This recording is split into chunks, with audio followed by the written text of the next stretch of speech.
Good morning. The Senate Committee on Commerce, Science, and Transportation will come to order.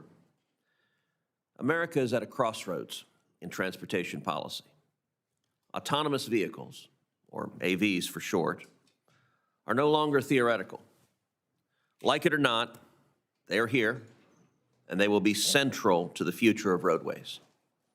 AVs are now providing mobility to the disabled, improving auto safety, and advancing technologies that have the potential to save millions of wasted hours in traffic, and even more importantly, to save tens of thousands of American lives. Yet Congress has failed to establish a clear federal framework to govern AV deployment. That inaction is no longer neutral. It is unsafe. Without federal oversight, we risk a fragmented patchwork of state laws that could undermine safety, innovation, and American competitiveness. As we consider a surface transportation reauthorization bill, it is imperative that Congress act now to create a national standard for AVs. Even as some states seemingly wish to put up metaphorical roadblocks to AVs, other states are smartly getting into the fast lane. My home state of Texas understands that clear rules enable growth, investment, and safety. In Texas, AVs are moving freight on some highways and operating as taxis in cities like Austin. But AVs can't just stop at Texas's border. We should be clear about the resistance to federal action. Some insurance interests and advocacy groups argue against national standards, often under the banner of safety, while opposing reforms that would modernize our system. The vast majority of automobile accidents and crashes are from human error. But lower accident rates challenge business models built on high premiums driven by preventable collisions. The reality is this: the overwhelming causes of roadway fatalities today are drunk driving and distracted driving. Autonomous technologies never drive drunk. Autonomous technologies, they don't text while driving. They don't change the radio station. They don't drop their sunglasses and look for them while driving down the freeway. Expanding AV deployment offers real, measurable opportunities to reduce these deadly behaviors and to improve safety on our highways. If we want to save lives and avoid tragedy for almost 40,000 families each year, we don't need lawmakers saddling automakers with expensive junk mandates that make little to no real difference. Instead, we should follow the data, follow the evidence, which increasingly shows advanced AVs reduce crashes and prevent serious injuries. We need a consistent federal framework to ensure uniform safety standards, liability clarity, and consumer confidence. Uncertainty benefits no one, not drivers, not manufacturers, and not state and local officials responsible for public safety. Some, but not all, insurers are responding to the data. Companies like Lemonade have lower premiums for vehicles using full self-driving mode, reflecting growing confidence and growing evidence that these systems reduce risk. The numbers confirm what many already see. Technology designed to reduce human error makes roads safer. Let's also acknowledge that the technological progress from AVs won't endanger jobs. It will ultimately create them. AVs require American engineers, software developers, safety technicians, mechanics, manufacturing workers, and infrastructure specialists. AV deployment can support new, high-skilled jobs built in the United States by American workers. Moreover, AVs can make people more productive and traffic more bearable. If Congress fails to act, we're not going to stop innovation. We'll simply push it elsewhere. China is moving aggressively to deploy autonomous transportation at scale. The technologies at stake were developed in the United States. They can be built by American workers, and they should be governed by American safety standards. A patchwork approach puts that leadership at risk. Finally, let me be clear about one other thing. The American consumer will decide what they choose to drive.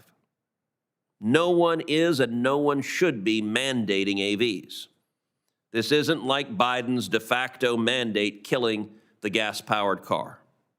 But government inaction should not deny consumers access to be able to choose safer options.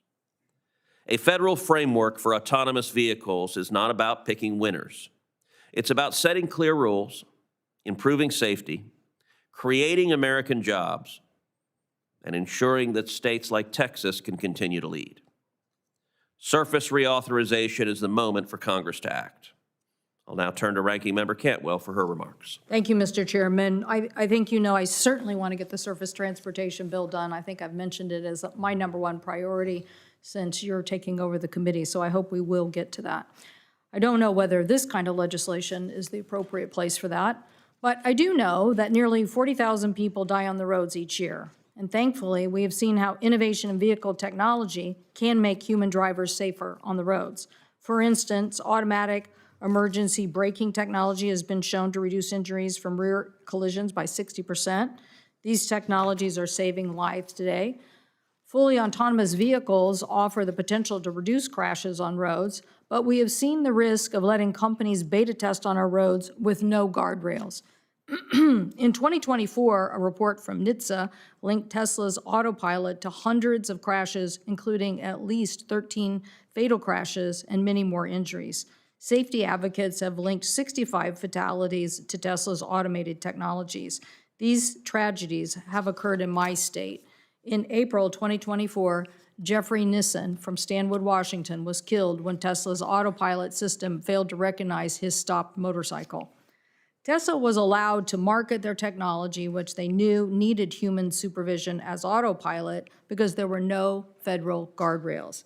In fact, it was the state of California, not the federal government, that forced Tesla to change its marketing or lose the ability to sell in that state. So I do believe that federal agencies have a role, but what's happened so far is the Trump administration has tried to gut NHTSA. The federal agency is responsible for ensuring the safety of vehicles. He basically, in efforts of DOGE, lost 25% of their employees. I would say at this point in time, it's trying to figure out what are the latest and greatest technologies and the people that understand them and can do appropriate oversight, not basically gut the agency. At one point last year, the Office of Automation just had 4 people. 4 people. 4 people. I don't even know if they knew about automation, but only 4 people. Fewer resources mean less enforcement. NHTSA launched 41% fewer recall investigations last year than in 2024. NHTSA recalls protect consumers. For instance, over 67 million Takata airbag inflators have been recalled in the U.S. after NHTSA confirmed that 28 people were killed when defective airbags exploded. Chrysler recalled 2.7 million vehicles after 51 people died in fires from gas tank ruptures and rear-end collisions. And I have a suspicion right now that a lot of repair dealers are installing faulty airbags from Chinese manufacturers that are failing to protect consumers. And where is NHTSA in protecting and finding out what is happening with these faulty airbags? Are we going to just continue to let people die in the United States? Without strong federal oversight, it is no wonder states are seeking to fill the void. You will hear today from witnesses that believe that the best way for the federal government to keep people safe is through a safety case for autonomous vehicles. Companies may try to reassure us that the safety case is a living, breathing document, but I have my own experience having seen this played out in the aviation sector, and all I can tell you is strong oversight is needed. Why? Because the best engineers working on the best safety is going to deliver the best product and the best economies for us in addition to the best safety. So we cannot just rely on a checklist. I do agree, Mr. Chairman, we need a new approach. I'm happy to work with you on that approach. I industry proposals seek to force autonomous vehicles into the existing framework of the Motor Vehicle Safety Act. This is the 60th anniversary of that law. The federal motor safety standard has prevented over 18 million crashes. However, the federal motor safety standards were designed to regulate bumpers and car doors and seat belts and a variety of things that they're not on top of today. The law was passed 20 years before the first Windows computer was ever sold. So it's time for us to get a NHTSA that understands technology and knows what to do with it. This revolutionary technology needs a new approach to safety that provides for flexible guardrails for beta testing and a clear path to safe commercial deployment. It needs to have an educated, as I just mentioned, strong safety oversight from officials and the resources to make it the gold standard, just like we need in aviation. I did find interesting the House debate on this similar hearing, in which I think California Teamsters basically came out and called for a Waymo ban, in which a lot of anxiety existed really, Mr. Chairman, underneath was the fact that a law most people were concerned about was somehow going to allow very large trucks to exist on our highways in automated vehicles. That seems to be the real crux of the issue. So just like everything else, the devil is in the details. The devil is in the details of how we get here. I noticed that after that hearing that, again, Teamsters, safety advocates, even insurers found fault with a preemptive strategy that was unclear. I think we're going to hear from Professor Smith about that. I think the last point of your statement is that, well, I like two lines in your statement, quote, "and people dying today not because we are careful about automated driving, but rather because we are careless about the safety generally." And the notion that further quoting you, quote, "I have read many versions of potential preemptive language. In every case, the preemptive effect and even the preemptive intent of that language has been unclear to me." Okay, so we're dealing with this in AI, and I do think we have to talk about the overlay of AI and AV and how that's going to work. And if we're going to have a preemptive strategy, then it has to be a real law, and it has to have real teeth, and we have to understand exactly what we're doing. But please understand, many Americans, including Teamsters, are very anxious about how this plays out for them, how this plays out for very large trucks, and how we move forward on advancing both the safety regime that we need here and to continue to be leaders. Thank you, Mr. Chairman. Thank you. I'd now like to introduce our witnesses for today. Our first witness is Lars Moravi, the Vice President of Vehicle Engineering at Tesla. Mr. Moravi oversees the design, testing, and engineering at Tesla and brings more than a decade of hands-on experience, or more precisely, hands-off experience, with automotive technology and vehicle safety. I will also note that I understand it's Mr. Moravi's birthday, so happy birthday. And to celebrate, we decided to hold a hearing. Our second witness is Mauricio Pena, the Chief Safety Officer for Waymo. In this role, he leads Waymo's comprehensive safety efforts and brings decades of experience designing, testing, and deploying complex safety-critical systems across the aerospace and autonomous vehicle sectors. Our third witness is Jeff Farah, the Chief Executive Officer of the Autonomous Vehicle Industry Association. He represents companies across the autonomous vehicle sector, including technology, trucking, ride-sharing, and automotive. Our final witness is Bryant Walker Smith. He is an Associate Professor of Law in the Joseph F. Rice School of Law at the University of South Carolina, where he researches emerging transportation technologies and teaches product liability, torts, and transportation law. Mr. Moravi, we'll start with you. You're recognized for your opening statement. Thank you, Chairman Cruz, Ranking Member Cantwell, and the members of the committee for the opportunity to appear before you today. My name is Lars Moravi, and I am the Vice President of Vehicle Engineering at Tesla. Over the past 15 years, I've had the privilege of engineering the best cars in the world in a uniquely innovative way. In my role, I lead a team of over 6,000 engineers, technicians, and analysts who work tirelessly to make vehicles, batteries, machines, and other products that people love. I oversee our vehicle design, automation, and product manufacturing processes.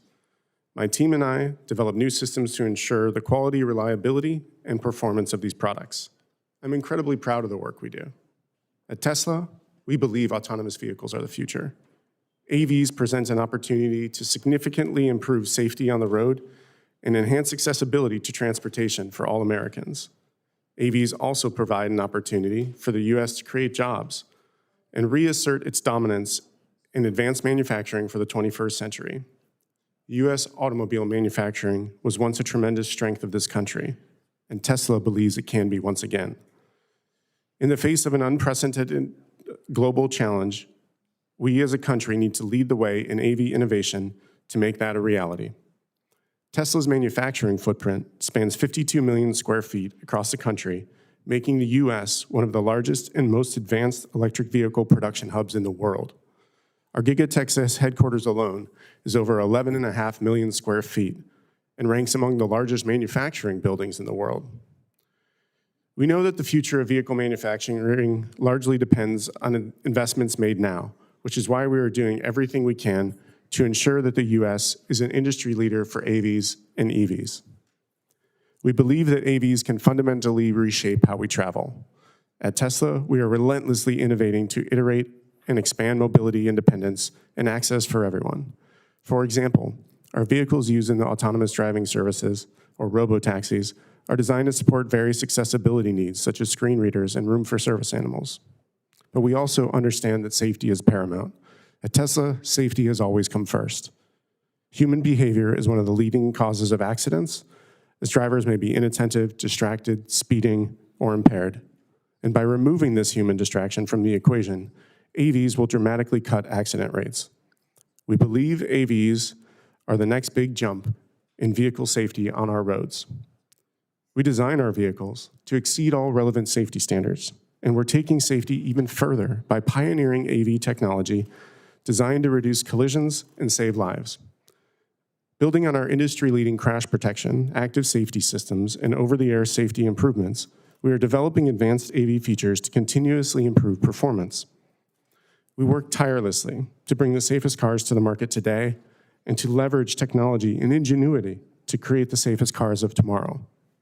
That's the reason my wife and I put our children in the back of a Tesla every day when we bring them to school. Because I know that the safety of our vehicles is second to none. For America to lead in AV technology, we must modernize regulations that inhibit the industry's ability to innovate. Federal regulations for vehicles have not kept up with the pace of the rapid evolution of technology. Many standards were implemented decades ago and do not adequately address modern advancements, such as electric drivetrains, automated driving systems, and over-the-air software updates.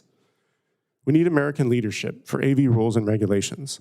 NHTSA has the opportunity to set the standard not just in America, but in the world. To do so, Congress must take steps to modernize so NHTSA is equipped to address the realities of this new frontier. For America to maintain its position in global technological development and grow its advanced manufacturing capabilities, we must enact a federal framework for the development and the deployment of AVs. The committee has the opportunity to position NHTSA as a global gold standard for AV development. And to do so, Congress must advance this federal legislation so that these regulators are equipped to address the realities of a new frontier. And innovators like ourselves have a clear direction forward. Just as the U.S. has historically led transformative technologies that reshaped global markets and enabled America to assert dominance in ways beyond mere transportation, it must now lead in the development of AVs. Tesla is committed to collaborating with Congress to create smarter, effective regulations that drive progress, increase safety, and make mobility accessible to all. Thank you for the opportunity to testify today. I look forward to questions about Tesla's role in advancing the American AV industry. Thank you. Dr. Pena, you're now recognized. Chairman Cruz, Ranking Member Cantwell, and members of the committee. It's an honor to be here today. My name is Mauricio Pena, and I serve as the Chief Safety Officer at Waymo, America's leading autonomous driving technology company. Waymo is the first and only company in the United States to provide fully autonomous trips to the public at scale. That means that no human is behind the wheel. When you ride with Waymo, you can enjoy a safe and reliable ride in a space of your own. Thank you for the opportunity to discuss why autonomous vehicles are not just a technological marvel, but a moral and strategic imperative for the United States.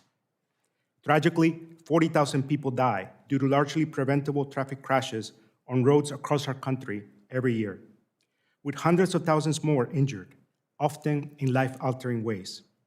Globally, more than 1 million lives are lost to traffic collisions annually. That's the equivalent of 20 commercial airliners falling from the sky every single day. These aren't just statistics. They are parents, children, friends, and neighbors. At Waymo, we believe it doesn't have to be this way. 17 years ago, Waymo started as a moonshot, born out of a simple but radical idea that we could use technology to eliminate serious injury and death on our roads and make autonomous transportation accessible to people who are unable to drive themselves. Our mission is to be the world's most trusted driver, and achieving that mission starts with safety. Today, we have driven nearly 200 million fully autonomous miles on public roads and served over 20 million trips to riders. The data shows that our technology, the Waymo driver, is making roads safer where we operate. Data from our first 127 million fully autonomous miles indicates our driver is 10 times less likely to be involved in a serious injury or worse crash compared to human drivers where we operate, and 12 times less likely to be involved in an injury-causing crash involving a pedestrian. We have developed the most rigorous peer-reviewed analysis to conduct apples-to-apples comparisons of human and automated driving data. We have a relentless safety-first culture that starts at the top and flows through our rigorous governance processes. Every software update must be approved by our safety board before it ever reaches the road. For us, safety is not a competing priority. It is the foundation for every decision that we make at Waymo. Today, because of American ingenuity, determination, and investment, AVs are a reality for millions of people.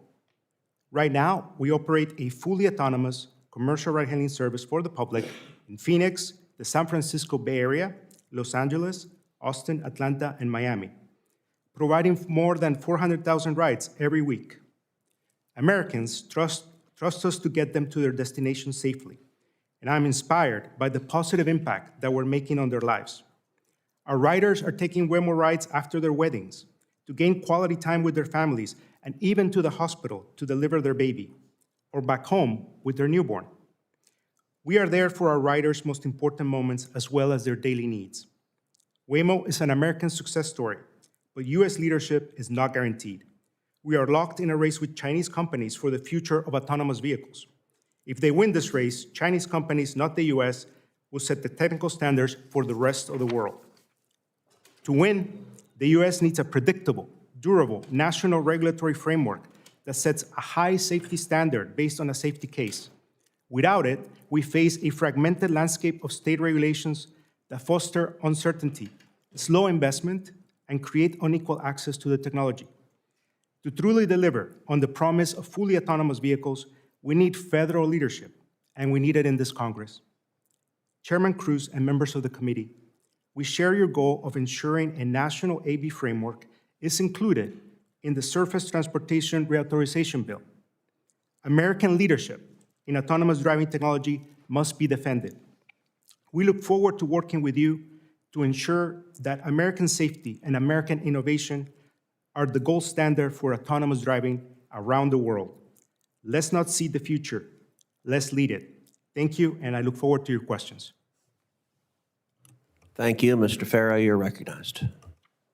Chairman Cruz, Ranking Member Cantwell, members of the committee, my name is Jeff Farah, and I have the privilege of serving as the CEO of the Autonomous Vehicle Industry Association, the unified voice of the autonomous vehicle industry that is committed to American excellence in AVs. I am pleased to testify again this morning. Now is a time of great excitement and promise for the American autonomous vehicle industry.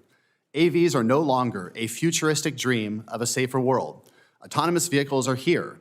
They are carrying your constituents to medical appointments, enhancing supply chains for farmers and manufacturers, and creating high-quality new jobs in a mission-driven industry. Autonomous vehicles are not just another application of AI. They are the exemplar of what AI becomes when it moves from the digital to the physical world. What federal policymakers decide to do or not do on AVs will send a clear message about America's commitment to AI leadership. I will use my opening comments this morning to describe two futures for members of this committee. We'll call them Choice A and Choice B. Choice A means seizing the moment for American leadership on autonomous vehicles. Under Choice A, the future looks like this. Safer roads, as the U.S. drastically reduces the nearly 40,000 people who die on our streets each year, enough to fill National Stadium at a sold-out game. More accessible vehicles that finally give new mobility options to the millions of Americans who are left behind by our current transportation system, which holds back the elderly, wheelchair users, the visually impaired, is too expensive and often does not provide the routes to get people where they need to go. New American jobs that simply did not exist until they were created by the autonomous vehicle industry.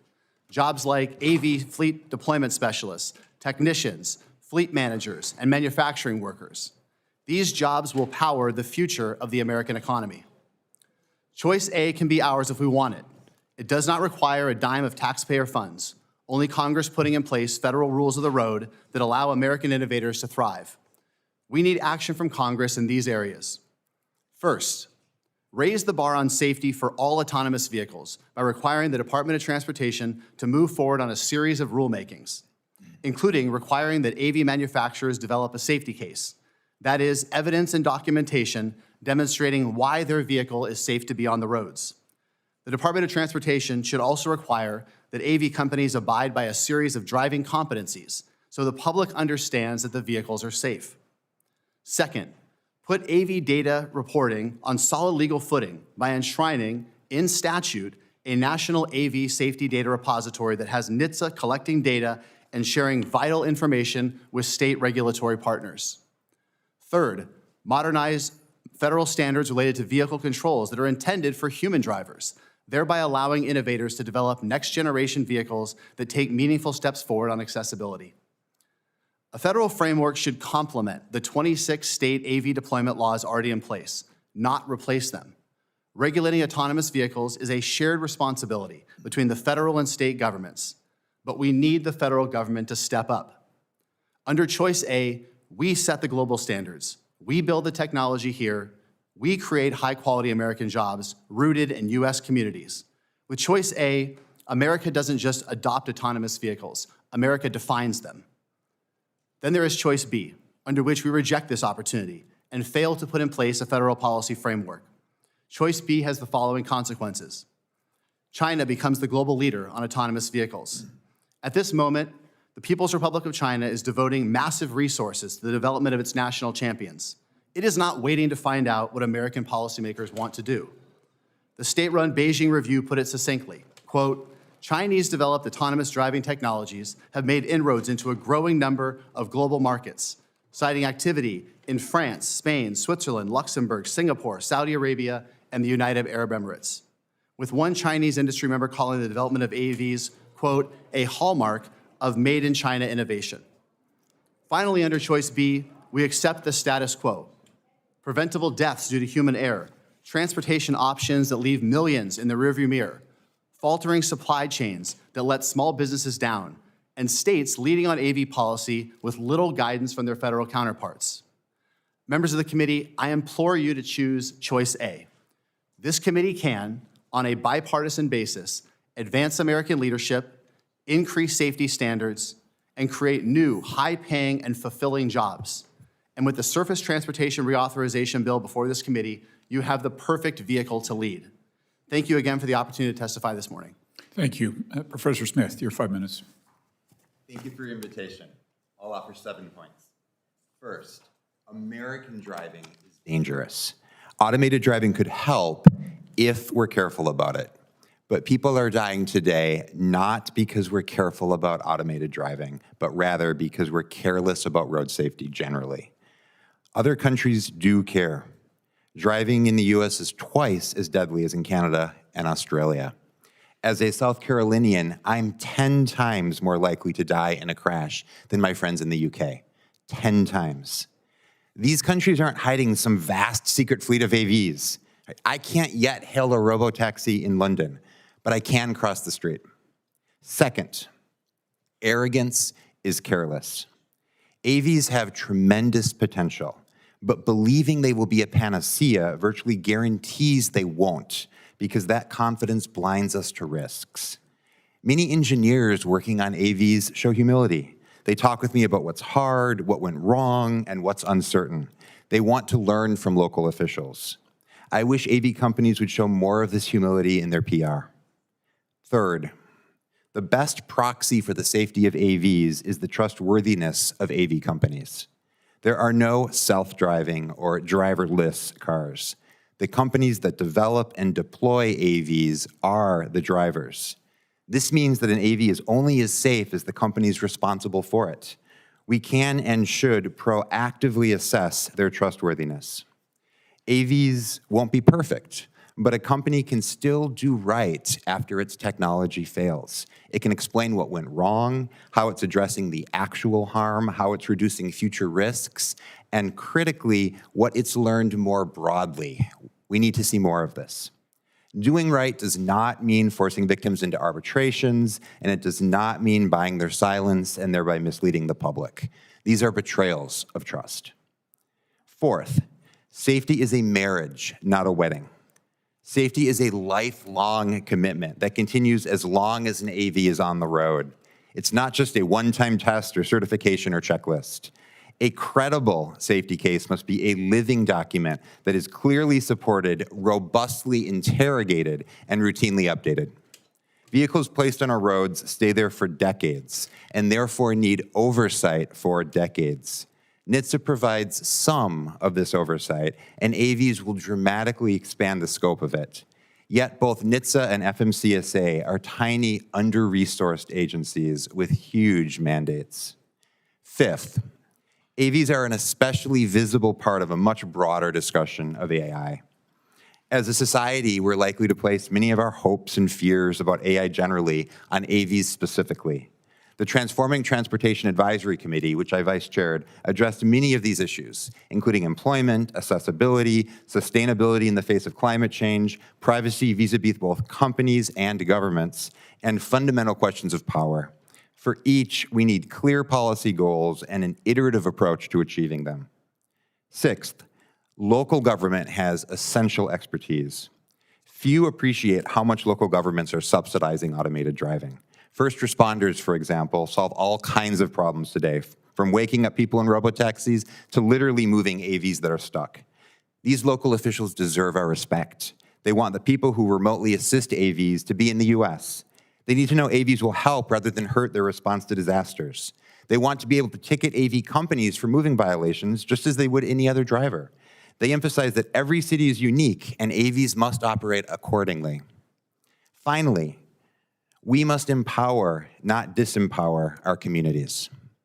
Preempting state and local authority would be profoundly short-sighted, and I say this as someone who believes strongly in the potential of AVs. Many states want the federal government to lead on AV policy, but great leaders lead, telling US DOT what to do and providing the resources to do it would help much more than telling states what not to do. Preemption could create litigation rather than certainty. It could bar states from getting unsafe vehicles and unsafe drivers, human or otherwise, off the road. Our AV industry started through federal research decades ago and then grew through our system of federalism. Brand America does have a serious credibility problem abroad, but preemption does not solve it. In a scary time of technological change, we need to make sure that communities and the people in them have control and feel in control. We can deploy both technology and policy in a way that protects and empowers them. Thank you. Thank you to our witnesses. We'll now begin our questioning, and I'll yield to my colleague, Senator Blackburn, to begin the questioning. Thank you so much, and to each of you, thank you for taking the time to be here today. Mr. Farah, I want to come to you first. 2017, I was over in the House and chaired Comms and Tech over at the Energy and Commerce Committee. And that is when we took the first legislative text to the committee to deal with autonomous vehicles and to allow this technology to flourish. We had worked on it for about 3 years to get to that point. And of course, we had some folks that did not realize the safety components that come from working on this technology. So they chose to repeatedly shut down the guidelines that would be there for AVs. And I want you to just touch on how this technology, the autonomous technology, helps make our roads safer, helps make our vehicles safer and more responsive, and how it is helping to reduce fatalities. Senator Blackburn, thank you very much for the question. And before I answer, I'll just say thank you very much for all your leadership going back to when you were in the House and now here in the Senate. And I'll say that it has been quite a few years since a lot of this discussion has started, but a couple of things have really changed.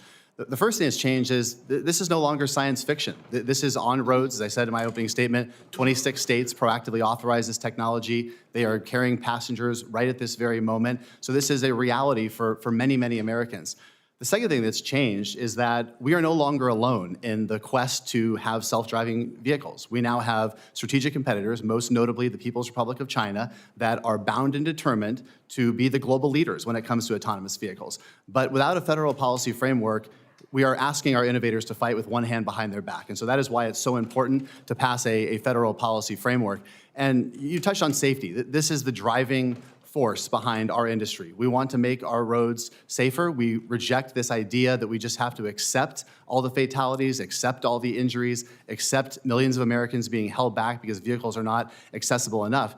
And fundamentally, what we're trying to do with safety is we're trying to overcome human error. We're trying to overcome the things that Chairman Cruz talked about in his opening statement, the big drivers of fatalities in this country. And Mr. Morave, pardon me, and Dr. Pena, let me come to you.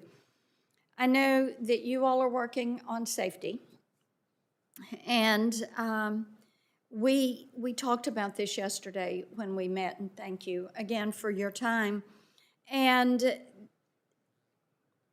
one of the things that people are concerned about is the amount of consumer data.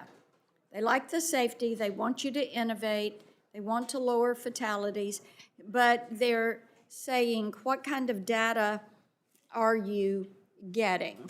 So how are you all collecting and storing and working through the data? Mr. Morave. Thank you, Senator Blackburn, and I appreciate the time we had yesterday to discuss a little bit ahead of it. With regards to the data that we collect to improve our products, we always use an opt-in policy, and that occurs when you select the advanced driving systems. We always aggregate and anonymize the data to ensure customer privacy, and then we use the swath of data that was collected, to create generalizations about individual scenarios that we can improve. Okay, so you do not store the data from the car. You anonymize that data. That's correct. The data comes to our central... All right, let me ask you this. I know you all are focused on U.S. production. So how are you dealing with supply chains? And Dr. Pena, I'm coming to you on that one also after his answer. Thank you, Senator Blackburn. Yeah, as you may know, Tesla produces 4 of the 5 top U.S.-made cars, and we've always been committed to building locally. We produce all of the vehicles sold in the U.S. by Tesla in the U.S. We have facilities in both Texas and Fremont, California that do that, and we work hard with our supply chain to ensure that they are also local to the U.S. and North America. Okay. Over 95% of our parts come from North America. Okay. Dr. Pena? We are not a vehicle manufacturer. We design and build an autonomous driving system. So that's the hardware and software that we then install onto a variety of vehicle platforms at our factory in Arizona. But are you affected by supply chains? Is that a constriction? We like to have a stable supply of vehicles, and so it does affect us. Okay, All right, that's what I wanted to know. Thank you. Thank you, Senator. I call on Senator Peters now for his questions. Yeah, thank you, Senator Cruz, and thank Ranking Member Cantwell for deferring. I appreciate that. You know, as the senator from Michigan, I have long focused on issues related to autonomous vehicles, and I believe that today more than ever, Congress cannot continue to stand on the sidelines when it comes to AVs. First, we know that this technology is a huge part of the future of the global automotive industry. But right now, as has been said, China is investing heavily in dominating the autonomous vehicle market. So I believe it's absolutely imperative that we take action to ensure that American innovation and American standards lead the way on the world stage, and not China. Second, it's a matter of protecting good-paying American jobs.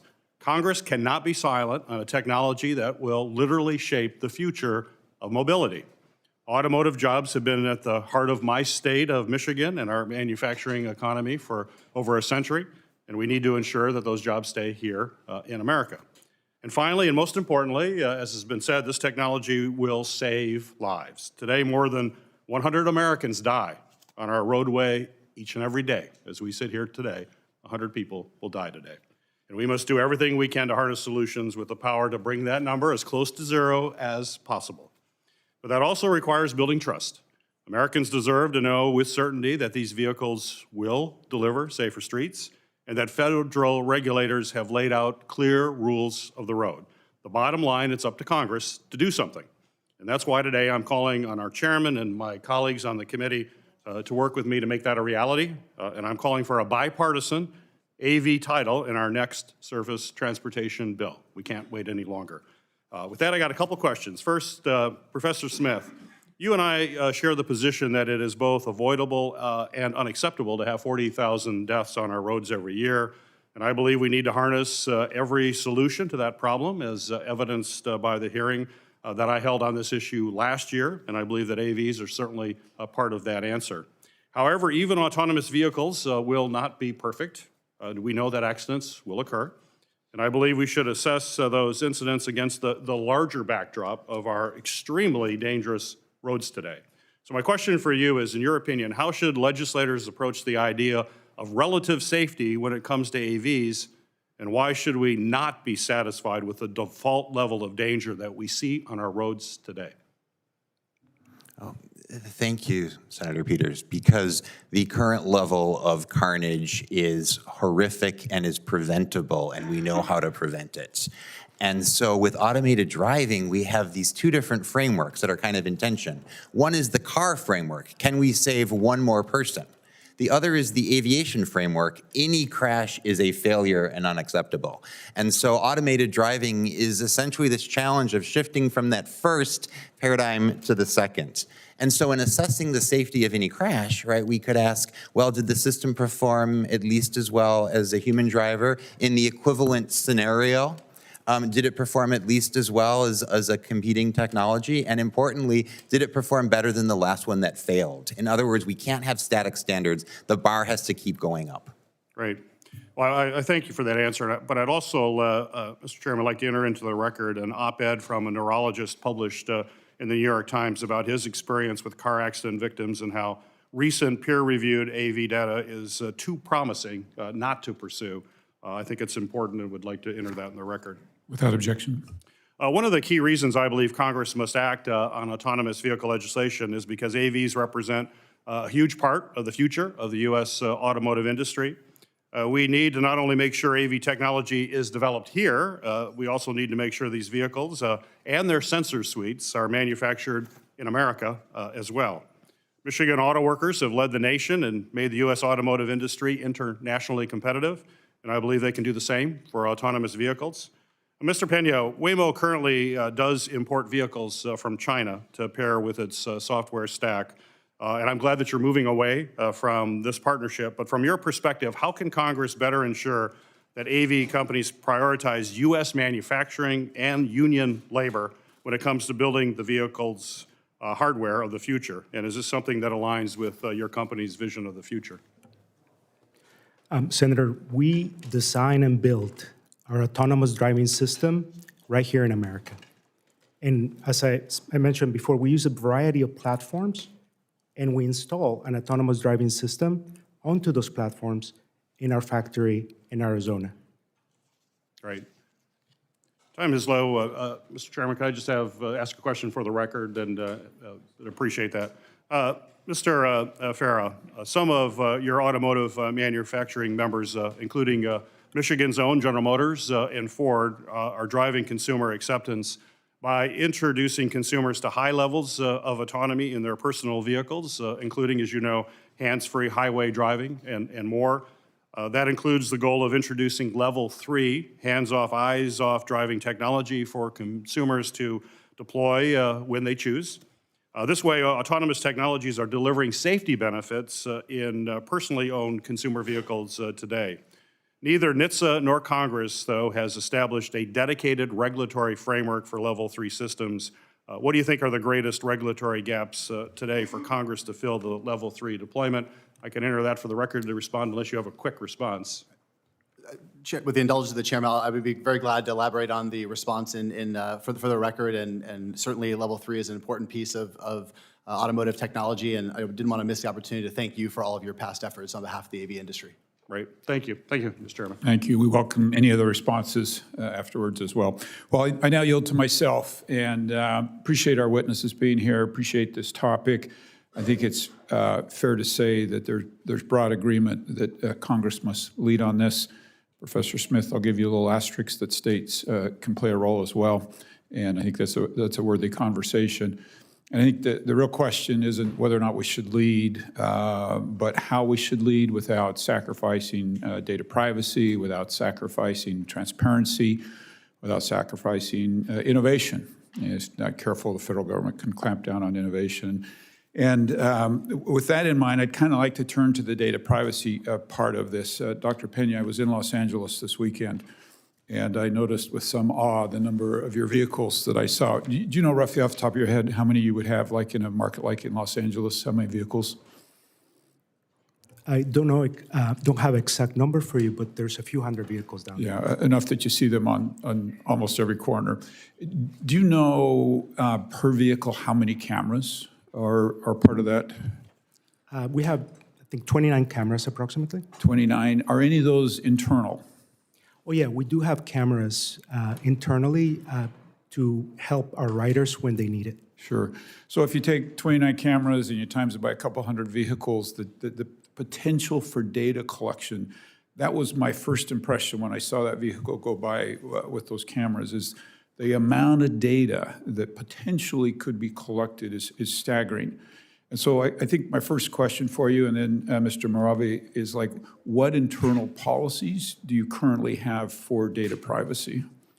We have strong privacy protections for our riders. We don't share any personally identifiable information. And when we are driving, we collect information to make our Waymo driver better. That is the only purpose of collecting data as we drive through our cities. So as a former mayor, I would often be approached if somebody had an accident and they wanted to go get the traffic information from our recordings on the lights. Is that a scenario that's possible where law enforcement's going to come to you and say, hey, you were going by this intersection, share with us your recordings of what happened at that intersection? Senator, we would only comply with a valid legal order. And even at that point, we will review it to ensure that is not too broad. And if we believe it's too broad, we can object as well. Okay. Mr. Morave. Yeah, similar to what Mr. Pena said, we do collect a bit of data. We have only 8 or 9 cameras in our vehicles today. All that data is for our consumers, as I mentioned before, is an opt-in policy, but it is aggregated and anonymized when it comes through to our servers for review. And to your point about whether or not we comply with federal or state authorities for requests for data, actually Tesla has been doing that for almost 15 years now with our vehicles and the recordings that they take both in our event data recorders and our cameras whenever there is a pertinent legal order to do so. Yeah, and I think that's, I don't want to overstate that point with complying with law enforcement. I think more my point is the vast amount of data, particularly with 29 cameras collecting through a community, and have we really thought through that data and what to do with it? And Mr. Farah, I kind of turn to you as an industry.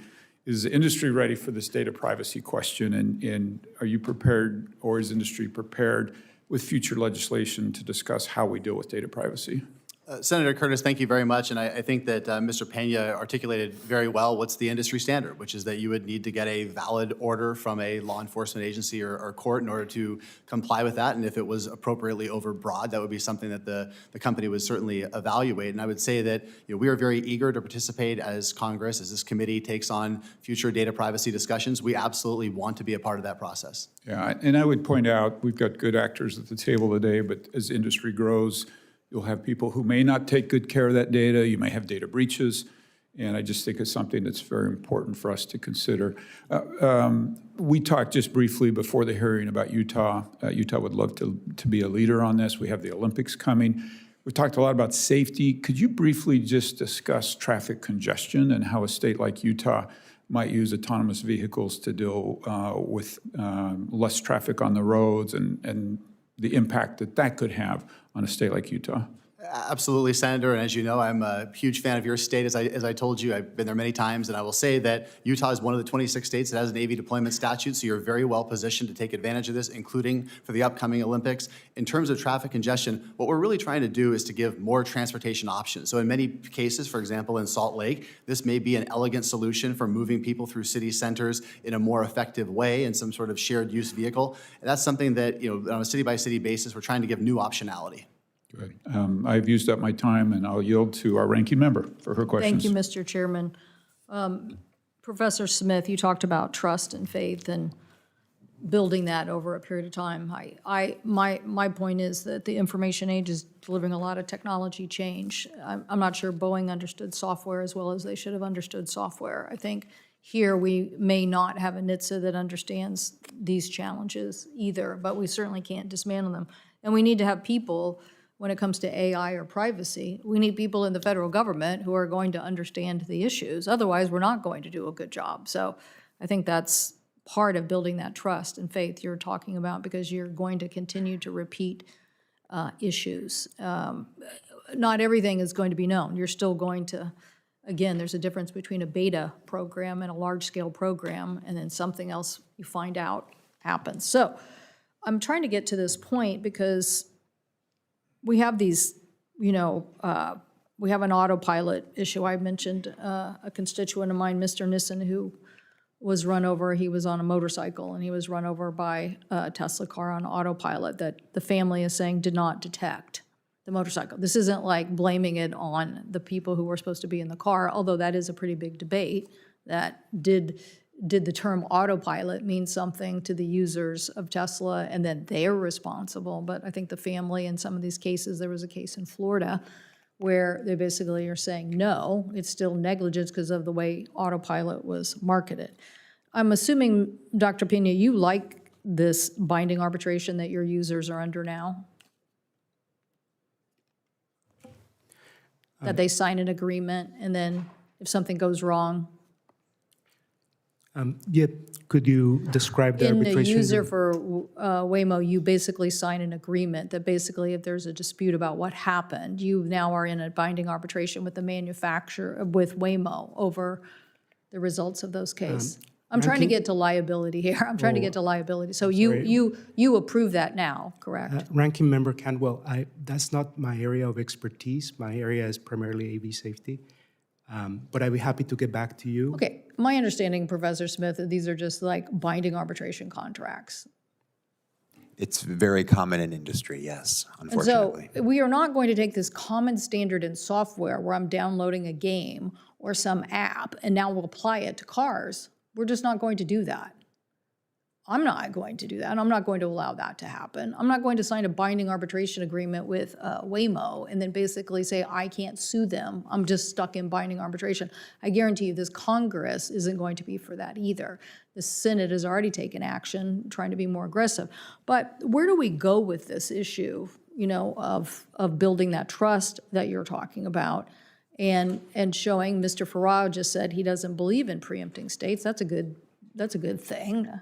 But how do we get this to the point where there is true liability so that people will build products and be accountable for them? Thank you. And the reality is that we all do sign these agreements every day, agreeing to arbitration. And we don't realize it. We don't realize it matters until we're hurt, until we're the victims. And then we realize that we can't use the courts. And no one else realizes it because arbitration is often secret, and therefore that information is not coming out.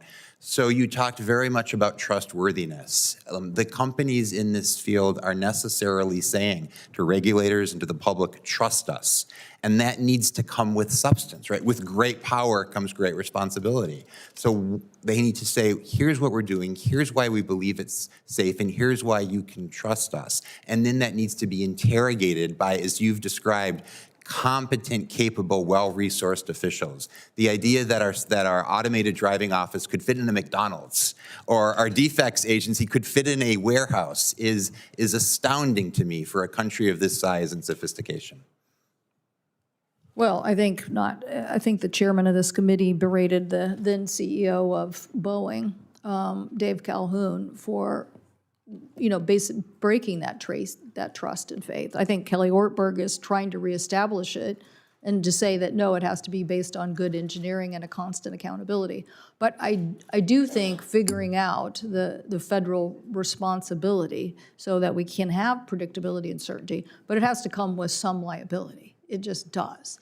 And when you look at these instances of NHTSA playing this role in the past, it also had to come with changing a culture. We're trying to change the culture of the FAA right now, but you're going to have to change the culture, when companies just want to go along and just keep promoting airbags that don't work, then that's a problem. You got to get rid of and change the culture. So anyway, I look forward to hearing more about what you think that federal framework looks like. Thank you, Mr. Chairman. Thank you. Today, autonomous vehicles are being deployed on public roads, yet there's no unique safety standard for AVs from the federal regulator, NHTSA. There's no federal framework governing their deployment. There's no accountability or consistency across states. The patchwork of state laws means that driverless AVs can be deployed commercially in states like Texas, Arizona, and California, but they aren't allowed in New York, Massachusetts, and Vermont, where a driver must be present. Or, in the case of California, AV operational data must be turned over to regulators, but not in Florida or Michigan. Mr. Moravi, from Tesla's perspective, what risks does this regulatory gap create, and why is a clear national framework necessary sooner rather than later? Thank you, Chairman Cruz. Appreciate the opportunity to answer this question. As a original, equipment manufacturer up here of autonomous vehicles, a patchwork of state regulations really presents a lot of uncertainty for us in producing those vehicles.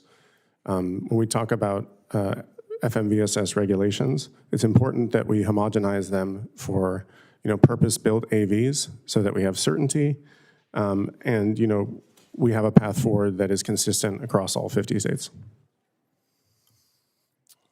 Dr. Pena, when incidents occur with AVs, they're highly scrutinized, in part because the technology is so novel and different.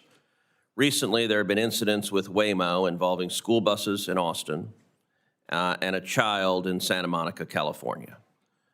What safeguards has Waymo implemented since the school bus incidents in Austin, and how do you verify that these changes will protect school bus riders moving forward? Thank you, Mr. Chairman. We take those incidents very seriously.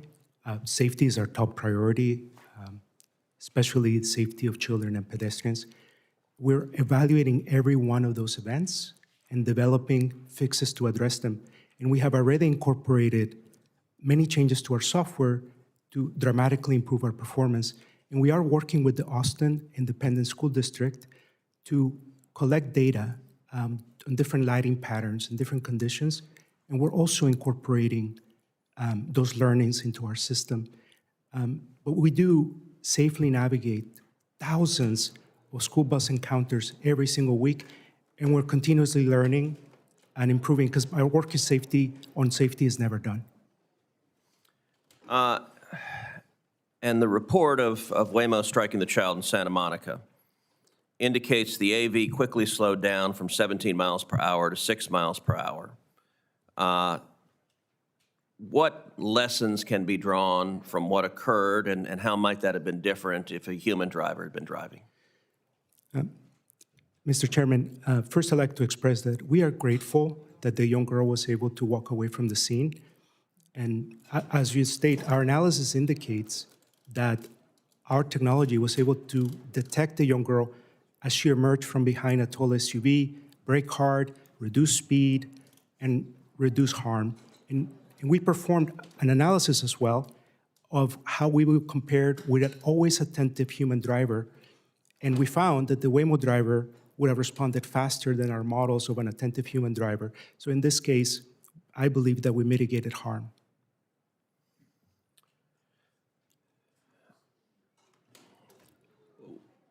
Question for both Mr. Moravi and Dr. Pena. In your assessment, what are the safety benefits of widespread adoption of AVs? What human lives do we think could be saved? Yeah, thank you, Chairman Cruz. I mean, I think NHTSA has a legacy of safety over the years, and the auto industry has made improvements since the 70s when that was first in place, on the road, getting us down to, as many folks have said, about 40,000 deaths per year. But in the last 20 years, that number has stayed pretty flat. I've been involved in some form of automotive safety over my career for the last 25 years, whether it's crash structures, airbags, seat belts, autonomous driving systems. I can tell you without a shadow of a doubt that the next big jump we have in reducing that number from 40,000 to hopefully a day where it's 0 is autonomous driving. Simply put, an autonomous driver, the system and the computer that operates it doesn't sleep, doesn't blink, and doesn't get tired. And those are the real opportunities we have to face against the serious crisis we have on our roads today. By the way, one just marketing suggestion, I'm not sure I would use the litany from the Terminator to describe your AVs. Dr. Pena, same question. I think we have demonstrated our performance today. In over 100 million miles, our data shows that we are 10 times less likely to be involved in a serious injury collision as compared to human drivers in the cities where we operate. And data also shows that we're 12 times less likely to be involved in a pedestrian injury collision in the cities where we operate. So I think we're making a difference already. All right, final question. There's quite a bit of concern that the advent of AVs with automobiles may jeopardize jobs.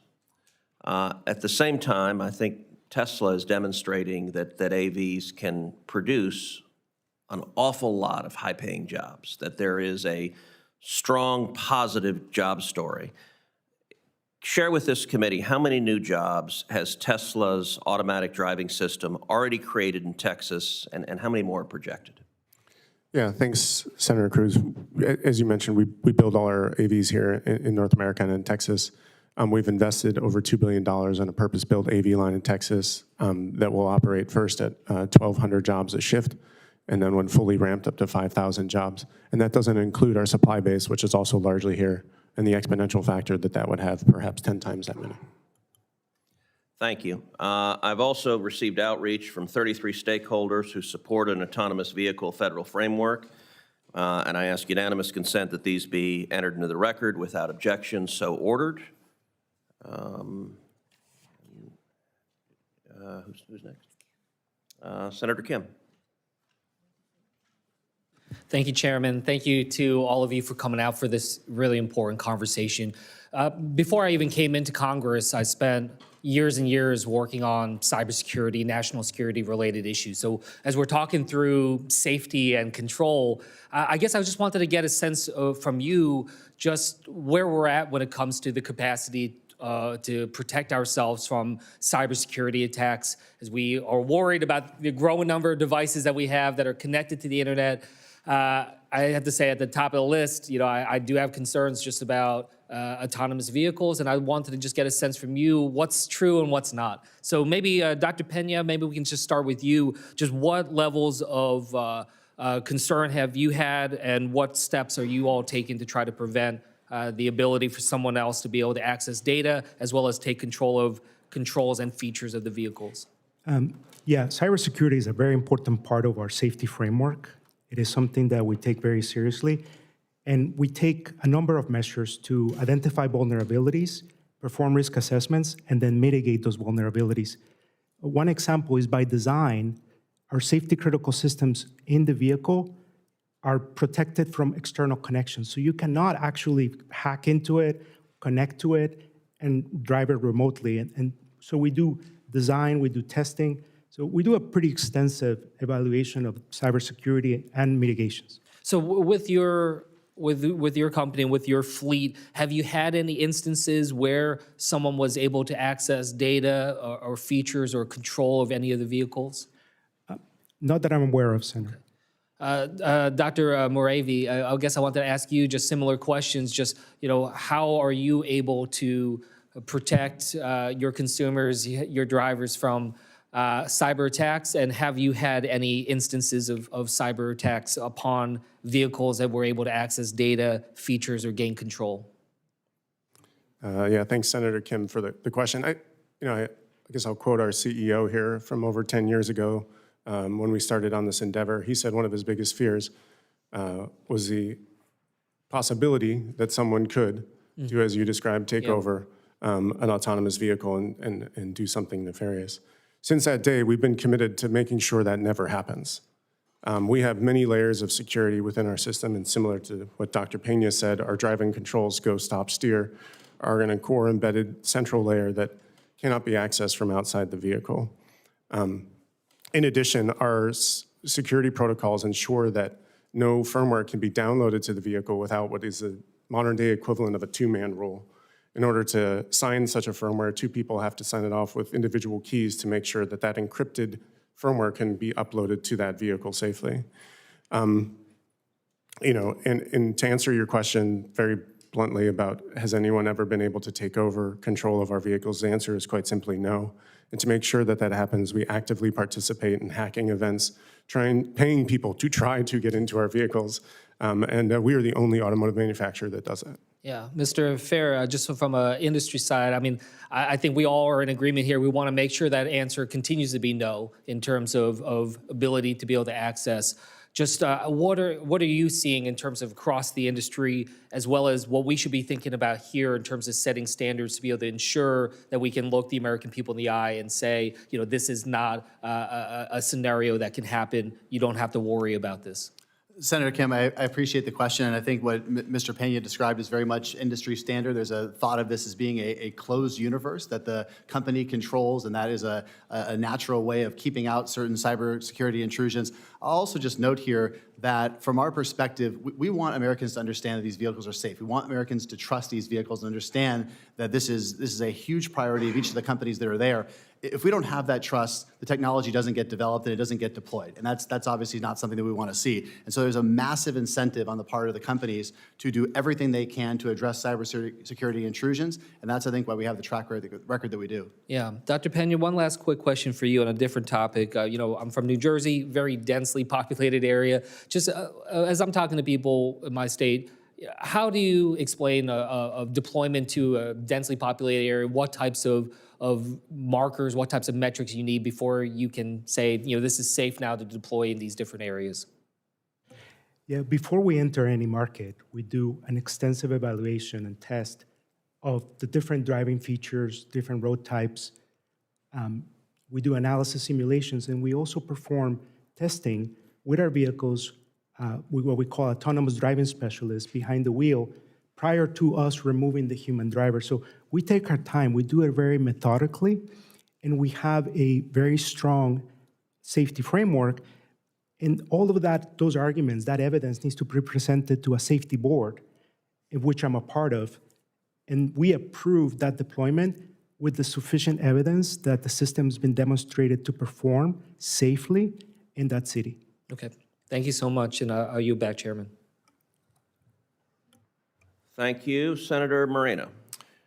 Mr. Moravi, if a Tesla robotaxi is in an accident and there is a question about liability, it turns out that it was a software error, it's possible hardware error, who would accept the liability? Thanks for the question, Senator Moreno. Of course, if in the unlikely event that a software error occurred in our autonomous driving system, we would take liability for that event, much in the same way that a driver takes liability in our current legal system if they make an error. Right, so it'd be no different. Dr. Pena, how about at Waymo? Likewise. So you would take that liability, and you wouldn't look to skirt the types of protections that we have now, which is obviously some sort of terms and conditions that nobody reads that's 17 pages long that you just hit accept. It would, in other words, a driver does not have binding arbitration against somebody that they hit. So you would not be in favor of that, correct? Senator, that's, again, not my area of expertise, so I would have to discuss with my team, and I can get back to you. Okay. I mean, that's not a great answer. Are you familiar with that 7 years ago, President Trump issued a national emergency around foreign adversaries accessing our critical infrastructure and put in place something that we call the connected vehicle rule? Are you familiar with that? Yes, I am. Okay. And Mr. Moravi, are you familiar with that as well? Yes, sir. Okay. And you're fully, Mr. Moravi, are you in favor of the connected vehicle rule? Do you think that was good policy? I think any policy that regulates and promotes U.S. security and manufacturing is a good policy. And how much of your vehicle, again, for the record, is made in America? Over 95% of our vehicles made with North American parts. All of our cars are made in the U.S. that are sold in the U.S., and we're working toward making that 100%. So you get to the point soon with these robotaxis that 100% U.S. content.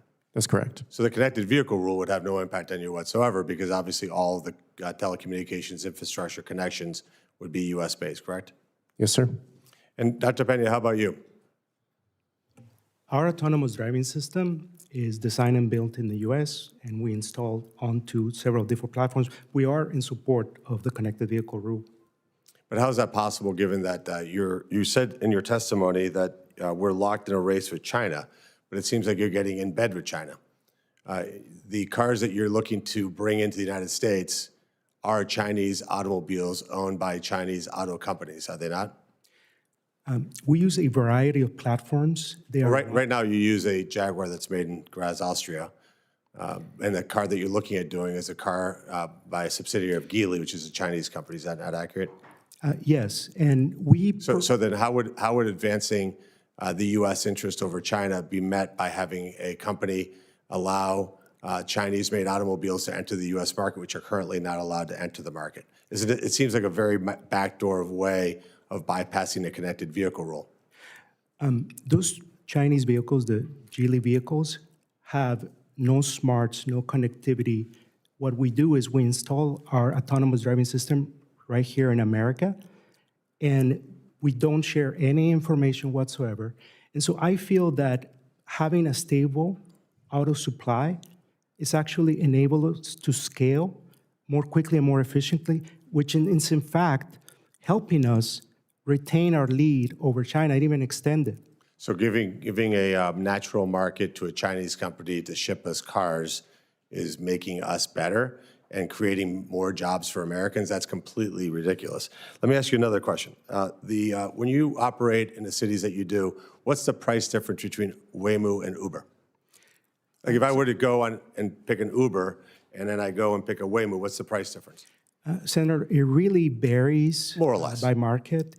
1%, 100%? It varies so much that I probably can't give you an accurate answer. Well, I'll give you the answer. It's almost exactly identical. So what you're really doing is really taking the labor cost out of your business model.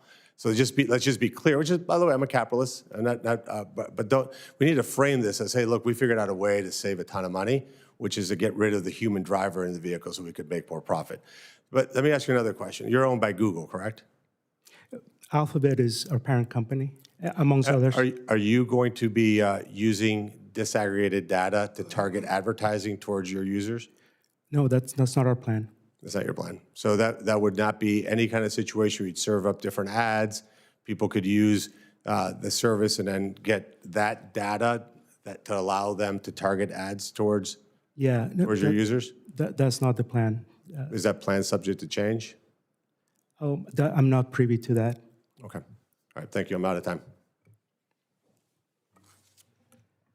You, Senator Lujan. Thank you, Mr. Chairman. Many of you may be aware of some legislation that I was proud to work on years ago with some of my Republican colleagues. And we got together and we came up with some legislation that would require technology in vehicles that would prevent drunk driving deaths. I remind my colleagues that when I was in my early 20s, I was hit on by a drunk driver. Thank God I'm here today. As many as 10,000 people, 11, 12,000 people lose their lives every year because of this. Now, one of the questions that I have in this particular space is around the many types of anti-drunk driving technology that already exists. There's even a recent announcement from a company that will provide a Japanese OEM with a driver monitoring system that includes alcohol impairment detection. The current NHTSA administrator, Jonathan Morrison, recently warned, quote, "There's a very major difference between an advanced driver assistance system and an automated driving system. The system you can buy in your vehicle today, with very rare exception, is a driver assist system. If you have an extra cocktail or two and you get behind the wheel and put it in, quote, hands-free mode, you're a drunk driver. I want you to be pulled over and I want you to be removed from the road." That's what Jonathan Morrison, the current NHTSA director, recently said. Mr. Smith, can you explain why self-driving features in cars requires a person to be alert and able to safely take over the vehicle's operations? Thank you, Senator, for the question, but particularly for your work on the Halt Drunk Driving Act. That is incredible to be able to do something that will eventually save tens of thousands of lives every single year. And what you're describing is the fact that we have technologies that can do that. We have technologies that can drive a vehicle.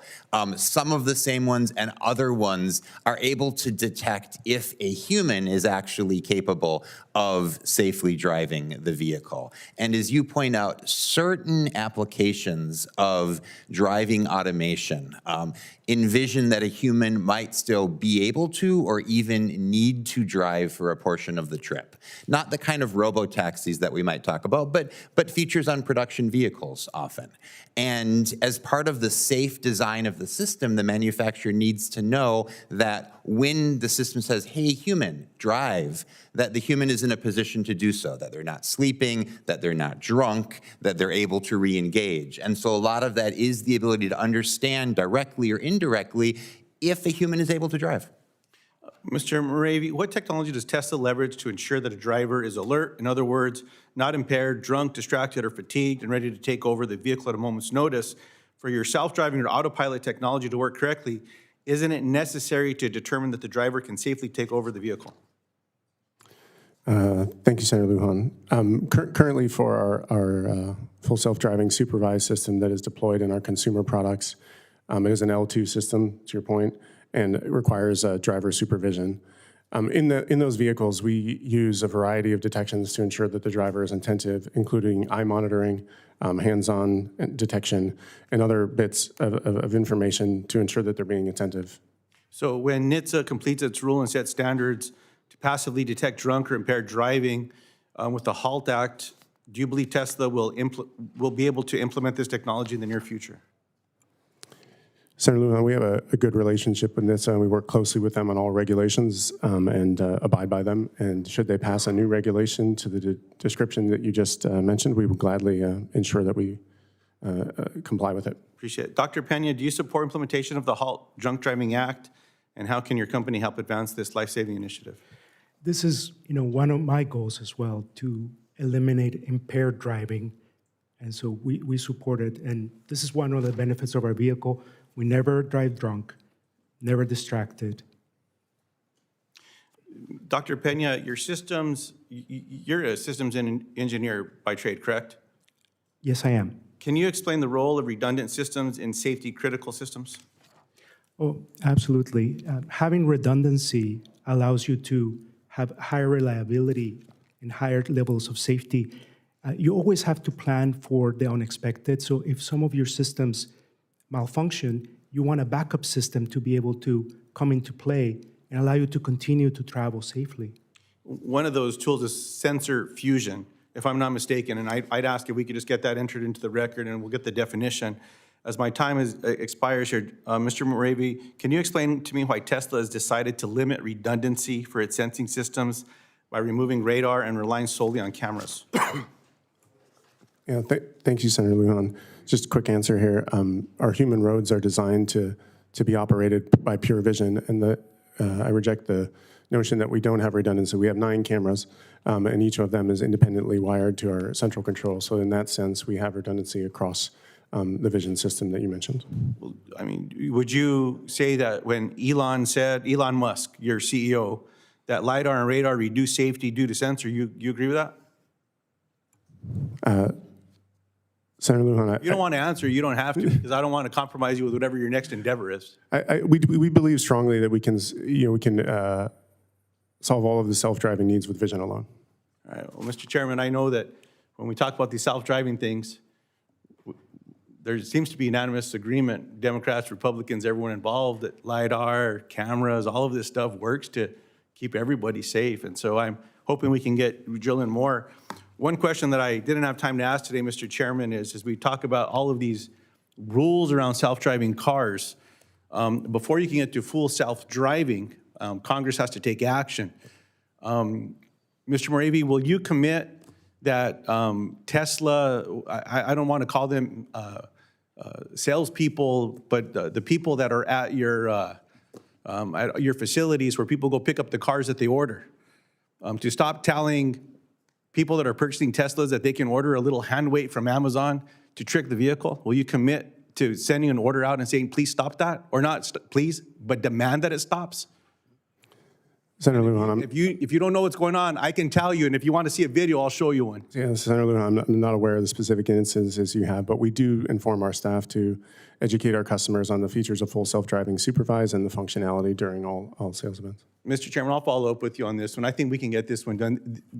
You don't have to do something publicly, but to teach people how to trick the rules, to put a little weight, and if you do a search on Amazon, you can get one right now. They're like 10 bucks. You strap the sucker on the wheel, and then it tricks the vehicle like your hands are on it. Tell them to stop doing that, and I just hope that we can work on that one, Mr. Chairman. It doesn't have to be a big thing. Just tell them to stop it. Thank you, Mr. Chairman. Senator Schmidt. Thank you, Mr. Chairman. These kinds of hearings, I think, are fascinating because I try to bring the perspective of the folks back home what they really want to understand, because this is emerging. It's not going away. I think Missouri is kind of going through its own process right now of figuring out what sort of rules of the road, for lack of a better term, that they want to have in place. And one of the things that I think is most exciting about it, and I know that we have some advocates here, is the opportunities that it provides for individuals with disabilities to get more places and have that kind of connectivity that in many ways they don't have right now, or it's much more challenging for them. So I think there's a lot of opportunity, but I suppose the nature of the questions I get from back home, which I want to pose to you guys now, is related to safety. As you can kind of tell, there's obviously, it's a new technology. People, they have concerns or questions, I guess is a better way to put it. Mr. Ravi, in your testimony, you make the argument that Tesla's full self-driving, the FSD supervised system, already performs significantly better than the U.S. average, driving 5.1 million miles before a major collision. What, in that analysis or that study or that data, what sort of independent validation do you guys rely on for those results? Yeah, thank you, Senator Schmidt. So, we publish all of our data regarding vehicle safety in particular, and yearly in a safety report and our impact report, and online on our safety page to show the number of miles we've driven and the incidents that have occurred. And we regularly meet with our regulators, such as NHTSA, to review incidents that do occur. Okay. Dr. Pena, I want to ask you, there was in December of 2025, pretty recently, there was a power outage in San Francisco. I'm sure you're well aware of this, where traffic lights went down and the vehicles, your vehicles there were just sort of frozen. What changes are you making to the software that you guys use that would, and the decision-making logic to ensure that those kinds of situations like dark signals or whatever are not a problem? Because this is the kind of stuff that they get concerned about, right? Yeah, it was a widespread power outage with many traffic lights, as you said, disabled. And I think it was the sheer number of traffic lights that created a challenge for us in terms of delays in traversing intersections. In a way, we had tuned the system to be very conservative. And what we're doing is we are updating our software, we already done it, to provide more context about a regional power outage so that we can more confidently traverse those lights.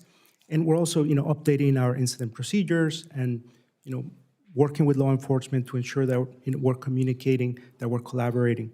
Okay. Mr. Moravi, I want to ask you, from your perspective, and I think that when we talk about so many things that are happening in this country, bringing back manufacturing in this country, not relying on other places for the things that we need that are critical, whether it's iPhones or F-15s, and certainly the auto industry in this country has been the gold standard for a very, very long time.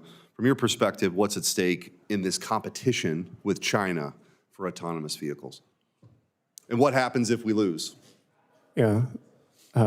Thanks, Senator Schmidt. As you mentioned, Tesla is committed to U.S. manufacturing, and we have been for many, many years. We are in a sort of precipice in a competition with China to develop autonomous vehicles. And I think we have the leaders here in the world today that are actually making the best autonomous vehicles that are on the market.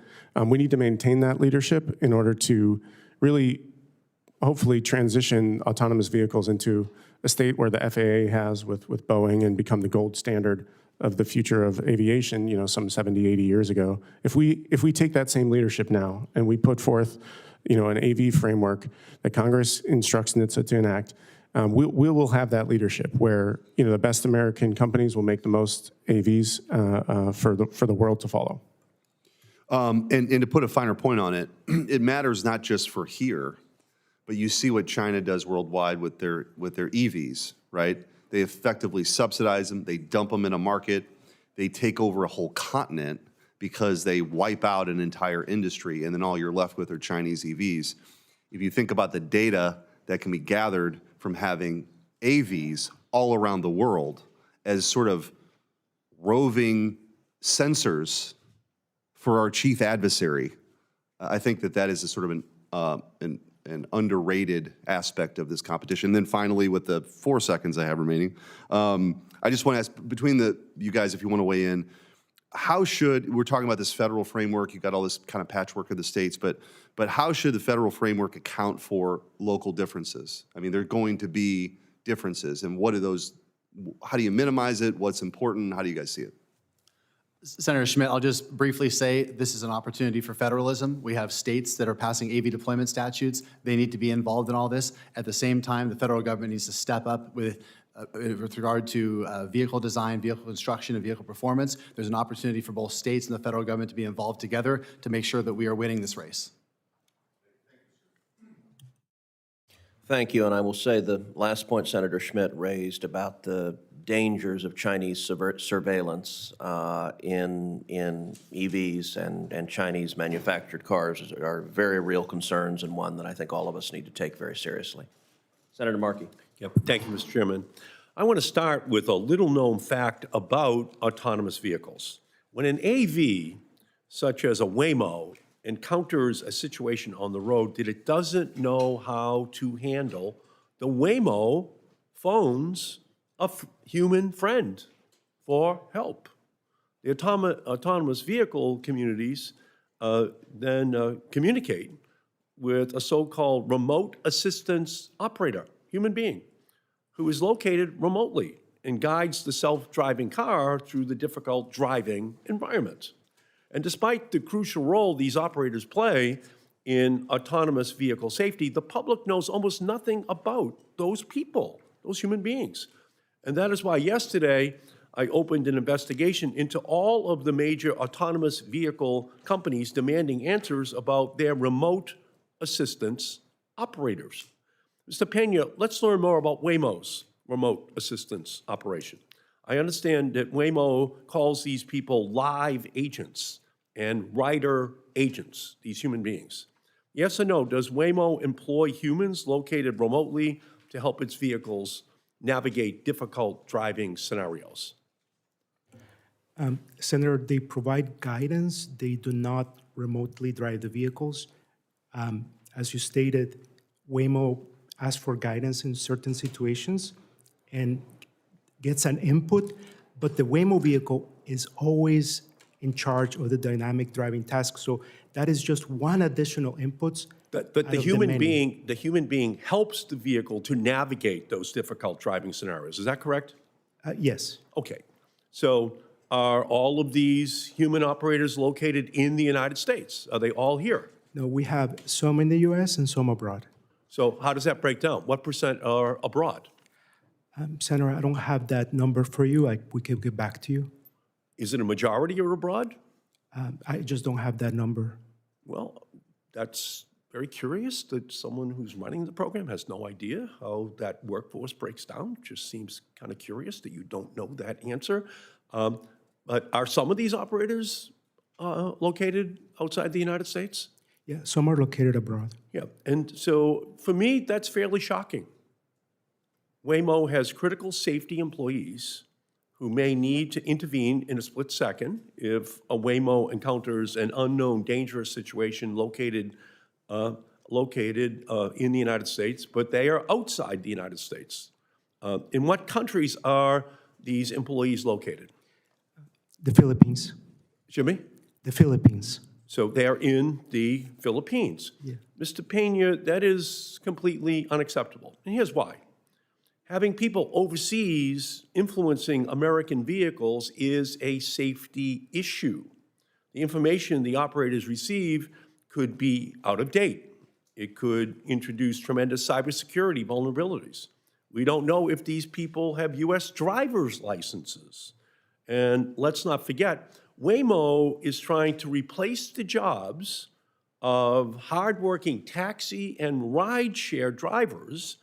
And now you're saying that of the human beings, the human jobs that remain in the system, you're shipping those jobs overseas. It's one thing when a taxi is replaced by an Uber or a Lyft. It's another thing when the jobs just go completely overseas, which is what we're talking about.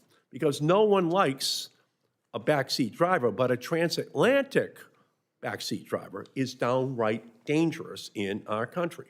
Now, I want to turn to another autonomous vehicle issue. When designing an autonomous or partially autonomous vehicle, engineers define where and when the system is safe to drive. This operational limit is known as the operational design domain. Virtually every automaker, with one notable exception, restricts their driving systems to these domains. Mr. Pena, yes or no, does Waymo restrict its vehicles to safe, pre-mapped operational design domains? Senator, we do. We have a very well-defined operational design domain, different road types, weather, different conditions. And so we ensure that our vehicles are capable. No, that's good. Performing Thank you. So just to be clear, Waymo vehicles include technological safeguards to prevent them from operating on certain roads. Yes. Let's turn to Tesla. Mr.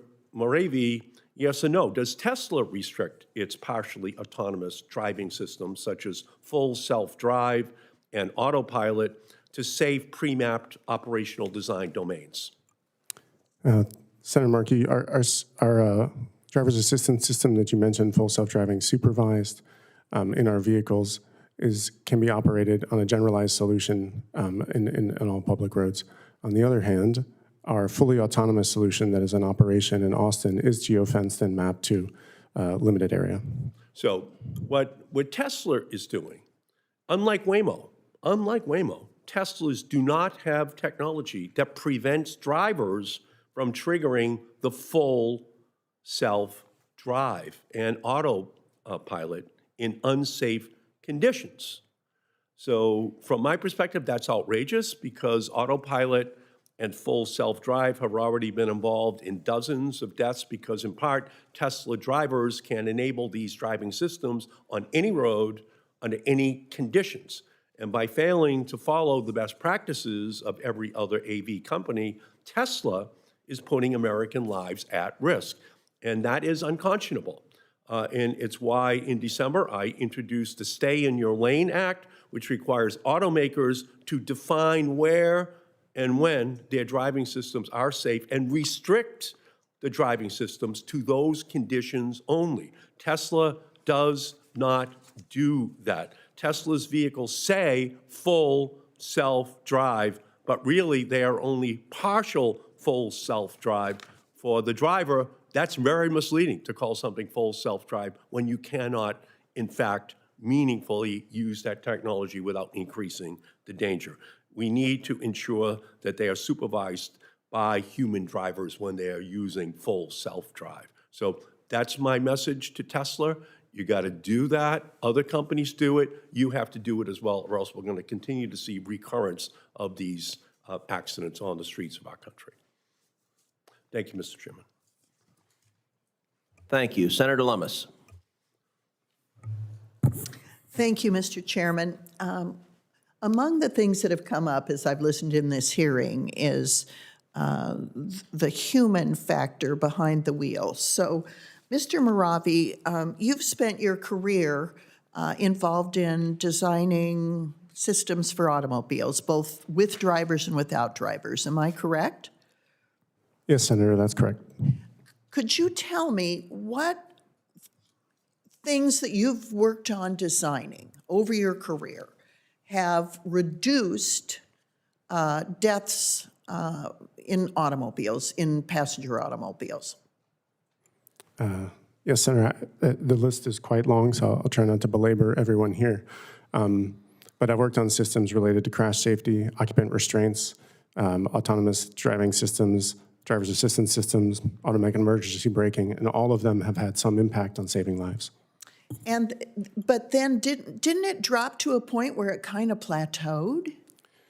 Yeah, if you follow the number of deaths on American roads, we've made great strides as an industry since the 70s up until about 2005, where we've sort of leveled off between 35 and 40,000 deaths a year. And it's really tragic, to be honest. It's like, as a safety engineer, it's like hard to not see that number go down. And my team and I, we work every day to try and figure out ways to reduce it.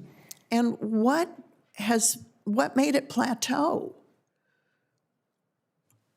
Well, Senator, there are a number of causes, I'm sure, in any data set, but in the early 2000s, there have been a number of studies that point to the advent of the smartphone and the amount of distraction that causes within a driving scenario that have made it difficult for safety engineers like ourselves to further reduce that number. So texting and driving. So it sounds to me like efforts have been made to help humans not kill themselves in cars, but it reached a plateau because texting and driving and distracted driving is something that you can't correct for in a way that continues the decline of automobile deaths. Am I correct? I think that's a fair assessment, Senator Loomis. Well, so one of the things that makes me excited about autonomous vehicles is it does provide another leap in our ability to prevent human error in automobile deaths. Am I correct? I would say that I believe it is the next giant step we can take as an industry. So here's why I think it's so important that we work with NHTSA, that we have some national standards for autonomous vehicles. I think everybody here in this room, unless you're really young, knows somebody who was driving drunk and died, who fell asleep at the wheel and died, who slipped on black ice because they were driving too fast and died, who were texting and got in an accident. These are so common in my state of Wyoming where we're driving long distances alone. I was once asked what is the most important factor for running for political office in Wyoming, and I've always said it's the ability to drive long distances alone without falling asleep. Because we're campaigning one day in Meeteetse and the next day in Rock Springs and the next day in Cody and the next day in Cheyenne. And so you're driving because it's retail politics. You have to get around. And I am so excited about autonomous vehicles for a couple reasons. I have 3 grandsons. They're all under the age 7. Autonomous vehicles provides an avenue for them to get home at night when they have exercised poor judgment as human beings. And I hope they don't exercise poor judgment, but they're boys, and they might. It also protects people who have driven and fallen asleep in Wyoming because they're pushing themselves too far.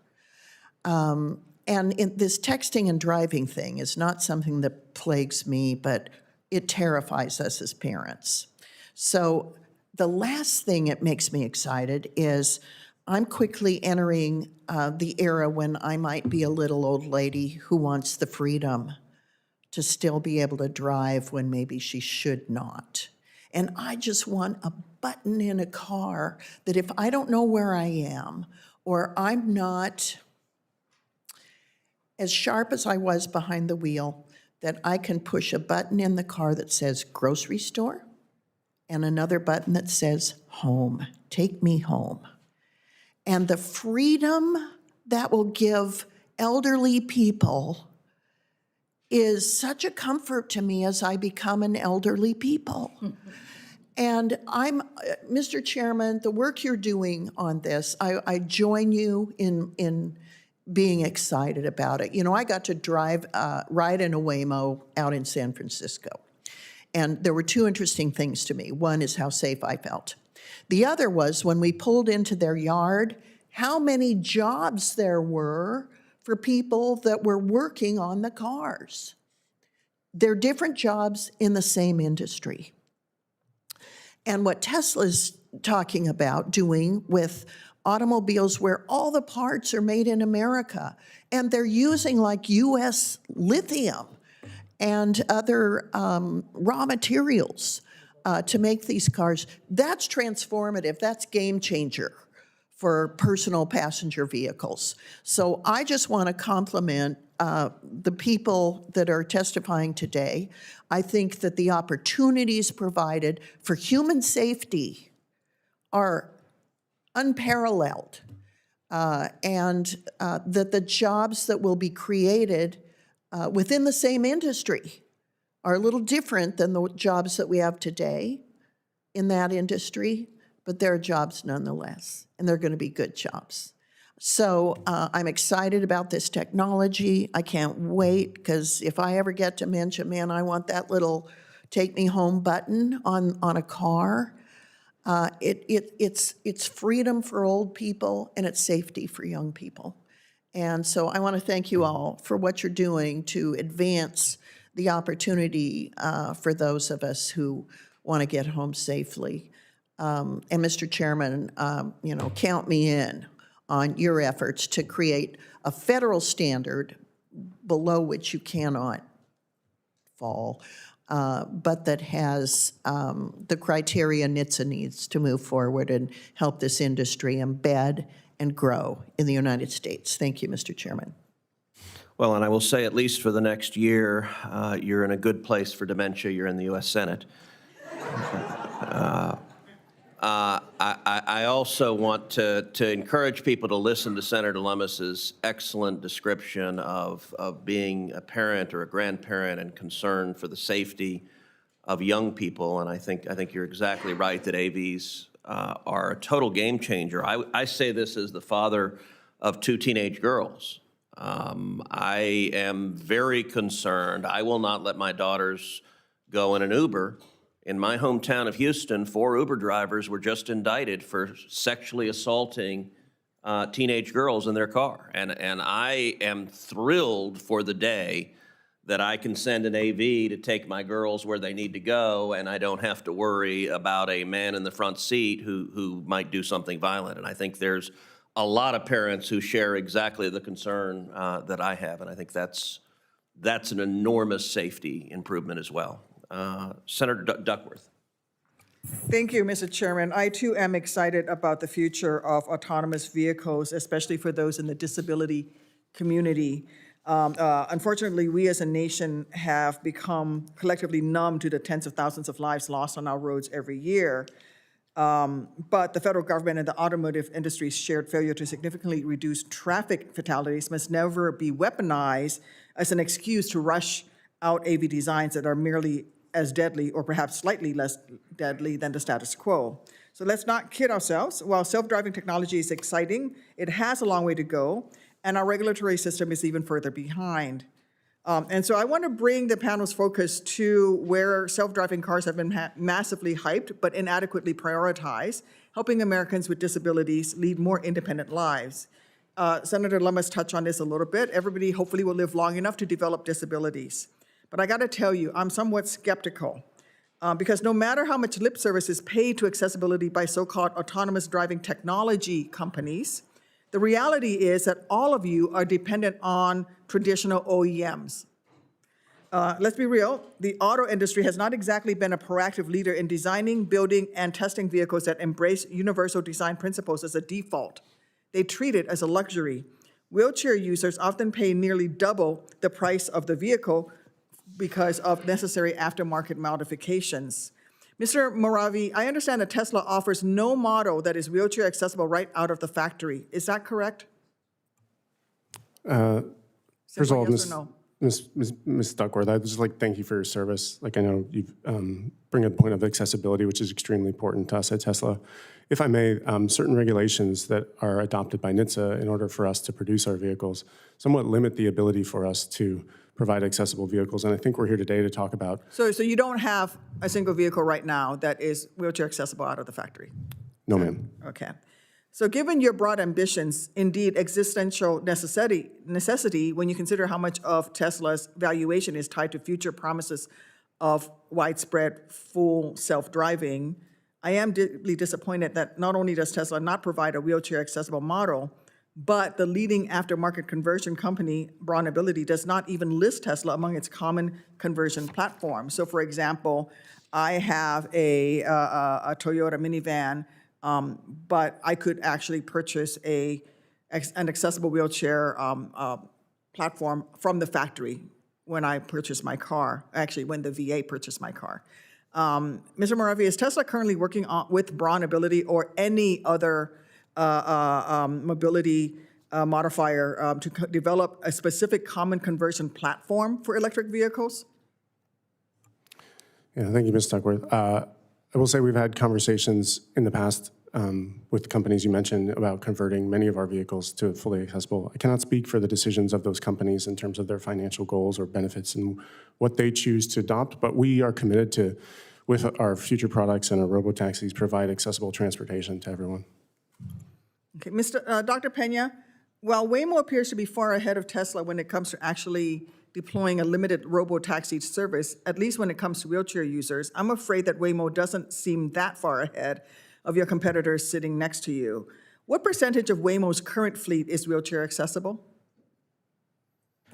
We do provide a wheelchair accessible option. It is not fully autonomous, but I don't have a percentage for you, but we can get back to you with the specific number. Okay. How many of those wheelchair accessible Waymo rides can be used by a passenger in a wheelchair without human assistance? Currently, we don't have none. a fully autonomous service. Okay. As you know, beginning in 2020, the Department of Transportation began an inclusive design challenge to spur the invention of innovative design solutions, and Waymo was a semifinalist in that competition, so congratulations on that. As a member of the Secure Ride Coalition, I trust that Waymo is actively seeking to incorporate automated wheelchair securement systems to its fleet so that you can actually get to that fully autonomous option in the future. And we're not a vehicle manufacturer, so we're looking for an OEM who's able to meet our requirements to have safe wheelchair accessibility fully autonomously, but it has to meet our safety requirements first. So what time frame is that? If you're looking for somebody now, I mean, by what date would a wheelchair user be able to request a Waymo ride featuring a universal securement system, such as the automated wheelchair tie-down and occupant restraint system that was designed by researchers at University of Michigan? Senator, I don't have a timeline for you. We have not found an OEM that provides a vehicle that would meet our safety requirements yet. Okay. So I don't have a specific timeline for you. This is my point. Yes, we need to prioritize making sure AV, autonomous vehicles, move forward. I fully support it. But I need to make sure that as you're moving forward, that there are options available for people with disabilities, and that whatever for example, wheelchair securement standard is applied across personal vehicles, public transits, rails, and airplane. And I think this happens during the development phase. As you're looking for an OEM, you need to find the most effective and efficient system, cost-effective, but also we need to try to make it more universal. Will Waymo commit to working with other developers in this space, including the team at Purdue University and Braun Ability? I'm hyping Indiana here to my colleague down the other end of the dais. They've developed life-size operational demonstration platforms known as the Easy Rider, who need more support to bring these products to market. We definitely would like to explore those partnerships. Thank you. I just want to make sure that I want to emphasize how important this function is for persons with disabilities, but it is also an opportunity for profitability for each and every one of you. As my colleague from Wyoming mentioned, baby boomers are aging. They have a car culture from the time they were teenagers. They want their cars. They want to keep their cars well beyond the time when they can personally drive them. So the demand is going to be there. We just need to make sure that we can meet that demand in a safe way and that we do it in a way that also allows those same baby boomers who are going to develop disabilities access to these vehicles, whether it's somebody who is vision impaired, whether it's somebody who is hearing impaired, cognitively impaired, whether it's in a wheelchair. This is a market that has spending power, and I urge you to keep them in mind as you move forward with your developments. Thank you, Mr. Chairman. Thank you. Senator Young. Well, thank you, Chairman. I want to thank our witnesses for being here today. I share the excitement and enthusiasm that many of my colleagues do for autonomous vehicles and their potential deployment. I visited with a number of you and so many other stakeholders really over recent years, and consistently tried to elicit from you what regulatory constraints there are to safely deploying different technologies that are already available, highly vetted, and seem very sophisticated, and then to learn how surface transportation reauthorization, which is coming up here in Congress, could serve as a vehicle to address these sorts of regulatory roadblocks. I continue, and I know, as does the chairman of the committee, I continue to have this desire to work with you on this, and I think it's essential that we seize this moment of opportunity. I'll be chairing for the remainder of the year the Surface Transportation Subcommittee, and this reauthorization is something that's very important to me. And I think it's our one opportunity for this Congress to make some serious headway for the benefits of safety, mobility, and economic benefits that have been highlighted here. Mr. Farah, if you could just very quickly, once again, summarize what you believe are the components we should be focusing on as part of a federal framework to deploy AVs so that we can enjoy all of these value propositions. Senator Young, I'd be glad to. I'll give you just a few items. I would say, first of all, we need to make sure that Congress is directing the Department of Transportation to require a safety case and also to establish certain driving competencies. Second, we need to create a national AV safety data repository that allows for incident data to be housed at NHTSA and shared out with state regulatory partners. And then third, but certainly not finally, we need to evolve some of the standards that apply to human-driven vehicles. A lot of the accessibility challenges that Senator Duckworth was talking about, these are ones because we are trying to adapt to rules and regulations that were written when it was only contemplated that a human would be the one driving the vehicle. That's no longer the case. Now an autonomous vehicle can do the driving. We need to evolve a lot of those standards. Fantastic. And because of the different design of our autonomous vehicles, there'll probably be a whole lot of solutions to that problem set of how you can accommodate someone in a wheelchair, right? So we need to, if not loosen up the regulations, fundamentally rework them to accommodate this new era. Is that accurate? We can have safety, but also innovation at the same time. We can have a situation where vehicles can look fundamentally different. When we all get into our cars and drive home today, look around you. The things around you, they're placed there by and large because you're a human. You're the one that's driving the vehicle. When that's not the case, you would design the vehicles in a better way. You can make them more accessible. Dr. Pena, thank you for our recent visit. I'd like to sort of pull on a thread that was mentioned by Mr. Farrow, which is the safety case. You've indicated this is the backbone of your operations at Waymo. What does this safety case look like in practice, and how does this framework allow you to identify and mitigate risks in real time before they ever manifest in the real world? Thank you, Senator.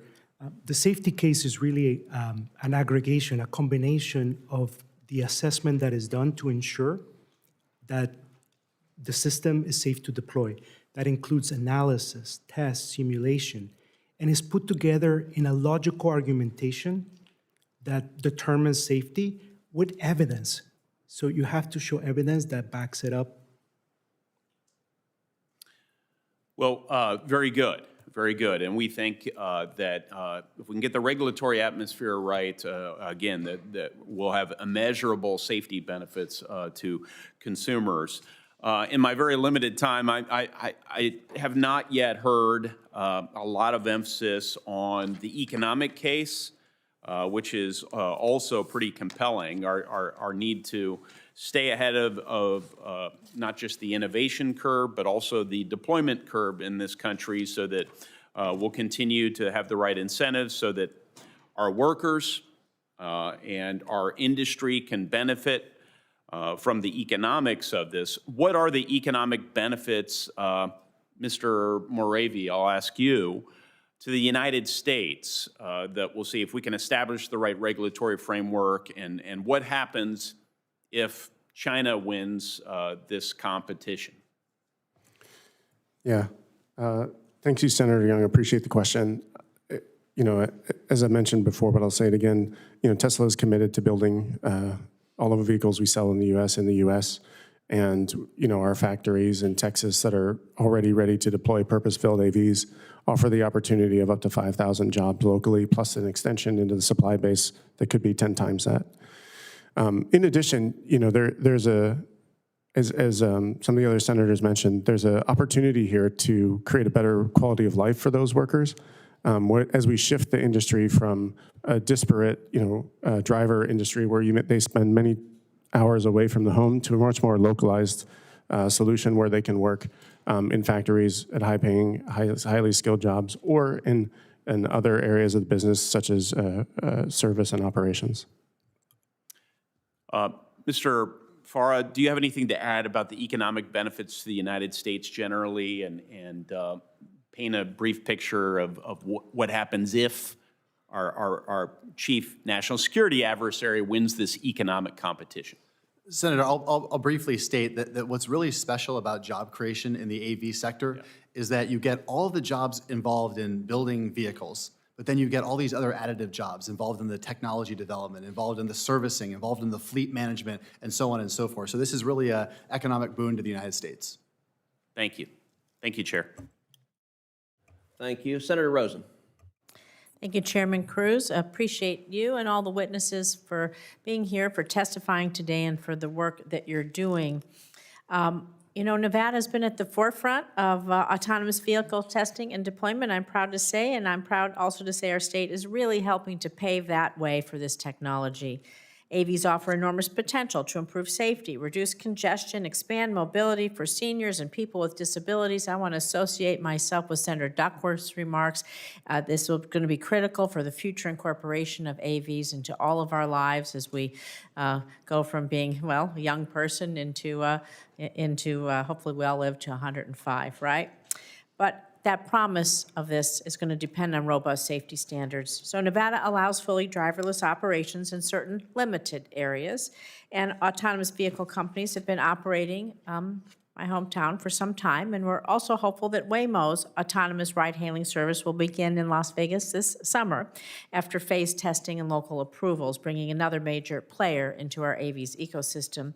So, Mr. Pena, you've been talking about the data sets and all the things that you've been learning. So can you describe how the safety data that has emerged from what you've been doing, your test beds, your deployments so far, how does that data inform your approach to remote intervention protocols? Because we think about when something happens, you mentioned a multitude of stoplights going out in a, well, maybe an emergency, a flood, a hurricane, whatever that is. And so could you talk about how that is informing your remote intervention protocols?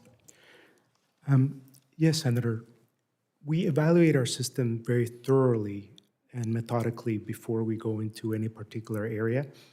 And in the event that the vehicle faces uncertainty, we have been conservative in terms of asking for guidance.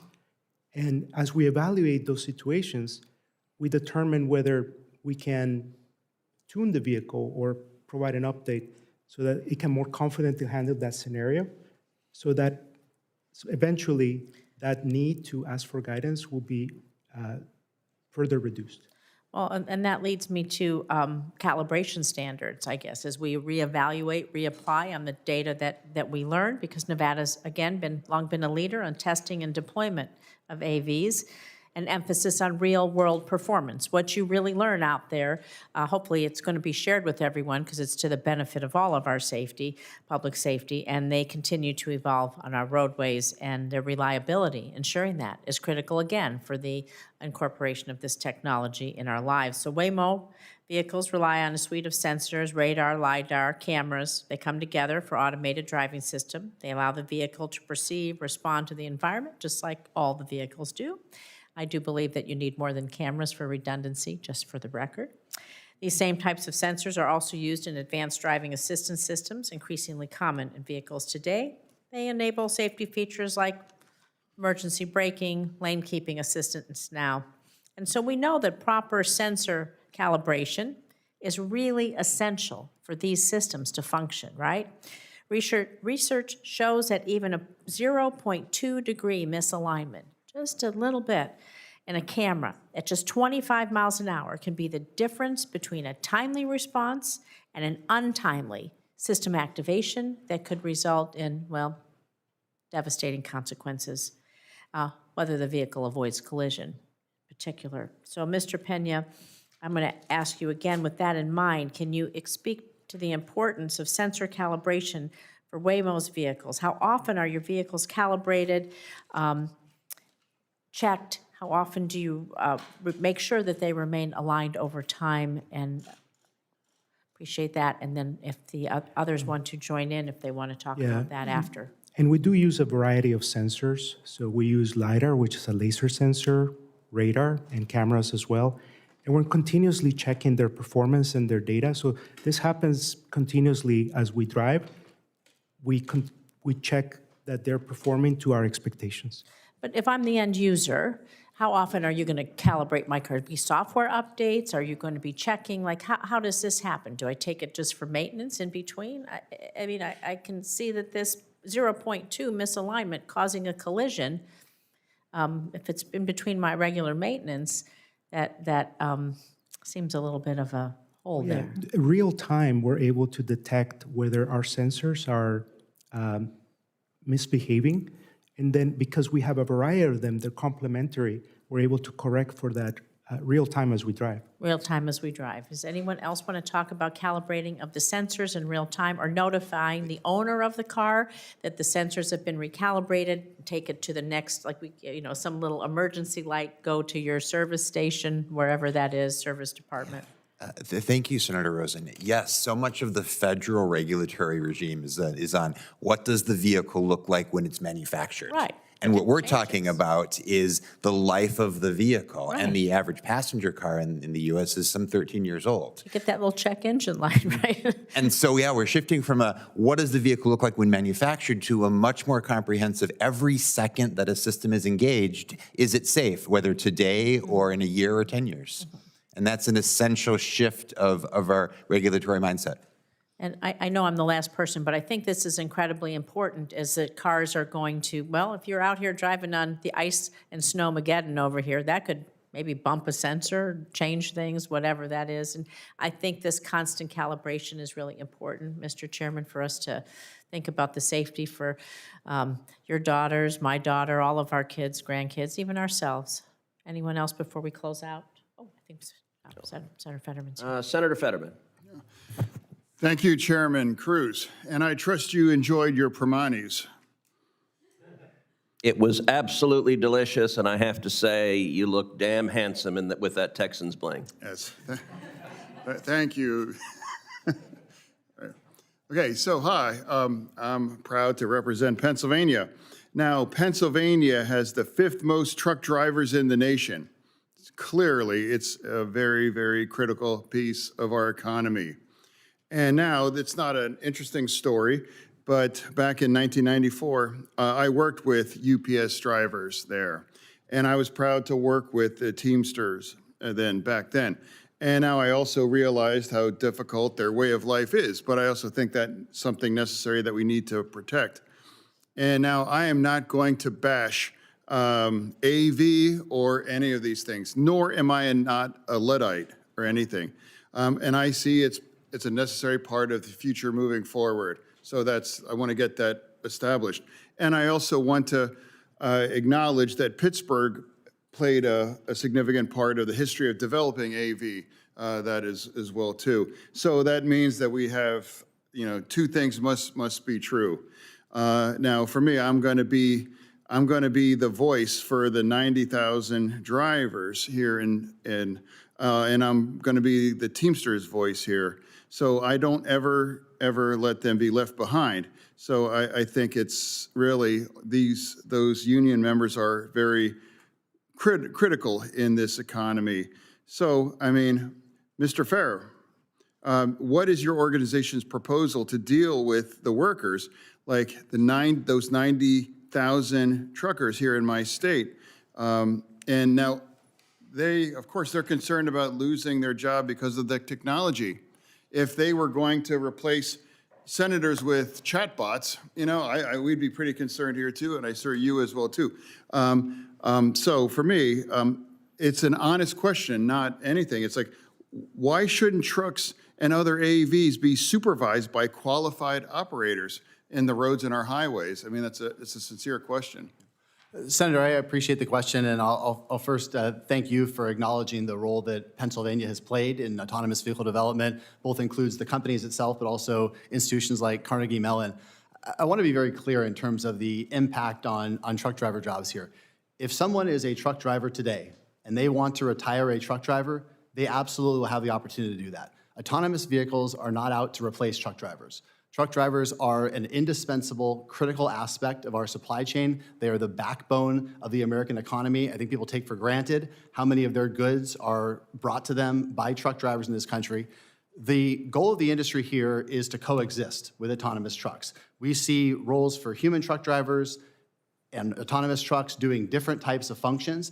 And when I talk to people that are involved in autonomous vehicle deployment, they see a hybrid network where certain functions are done by autonomous vehicles, others by human drivers. And that is something that is fundamental to the industry. And I will just say, to conclude, that we've had an incredible dialogue with many different entities within labor, and we're very, very sensitive to a lot of those concerns. We want opportunities to get out and talk to your constituents, to describe how it is that we see a lot of this unfolding, and make sure that we really answer any misconceptions that might be out there. Yeah, I know. I mean, so for me, absolutely, your technology are part of the future, but I also have to be clear that I'm going to make sure that the Teamsters are in their future as well now, too. I'm not sure how many people would be comfortable getting in an AV jet. You know, I mean, I don't know. I mean, I do think it's entirely appropriate to have a human, part of the equation. Anyway, moving. Now, I've heard that Waymo's bringing AV to Pennsylvania, you know. Yes, we are. We're excited to serve your constituency. Yeah, and now we've had some constituents reach out, and now there are different kinds of, what's what I'm looking for? A lot of people in Pittsburgh and Philadelphia reached out. And it's different kinds of places with different streets and different kind of circumstances that are very unique there now too. And now a lot of people brought that to me where, especially after that super storm, you know, Pittsburgh, we got 16 hours of snow, and Philadelphia got a lot now too. So now my question is, how does your technology account for these kind of different drivers and the cultures in different communities across, you know, my state and the country? You know, questionably, are Waymo going to respect the parking chair? Before we go into any territory, we do a very methodical approach. We first send our vehicles with the human driver to make sure that we understand the different street types, the topology, we understand the unique rhythms of the city, and then we systematically and slowly then provide a little more autonomy, still with a human behind the wheel, just learning the city. And we do that evaluation over time, and when we feel we're ready, we go through a safety board that evaluates, hey, are we really ready to deploy for that particular environment? And we do a very thorough review before we fully take the human out of the equation, which is what we're doing in your state. Yeah, well, I would strongly encourage Waymo to incorporate that, to respect the parking chair. When you see examples of people that don't, it doesn't really end very well for folks like that. So regardless, so thank you. And now, after all the questions are now complete, Chairman Cruz will bring this hearing to a close. Thank you for all the witnesses for all of their important testimony today. Senators have until close of business on Wednesday, February 11th, to submit questions to the record. The witnesses will have close of business until Wednesday, February 25th, to respond to any of those questions. This concludes today's hearing, and the committee stands adjourned.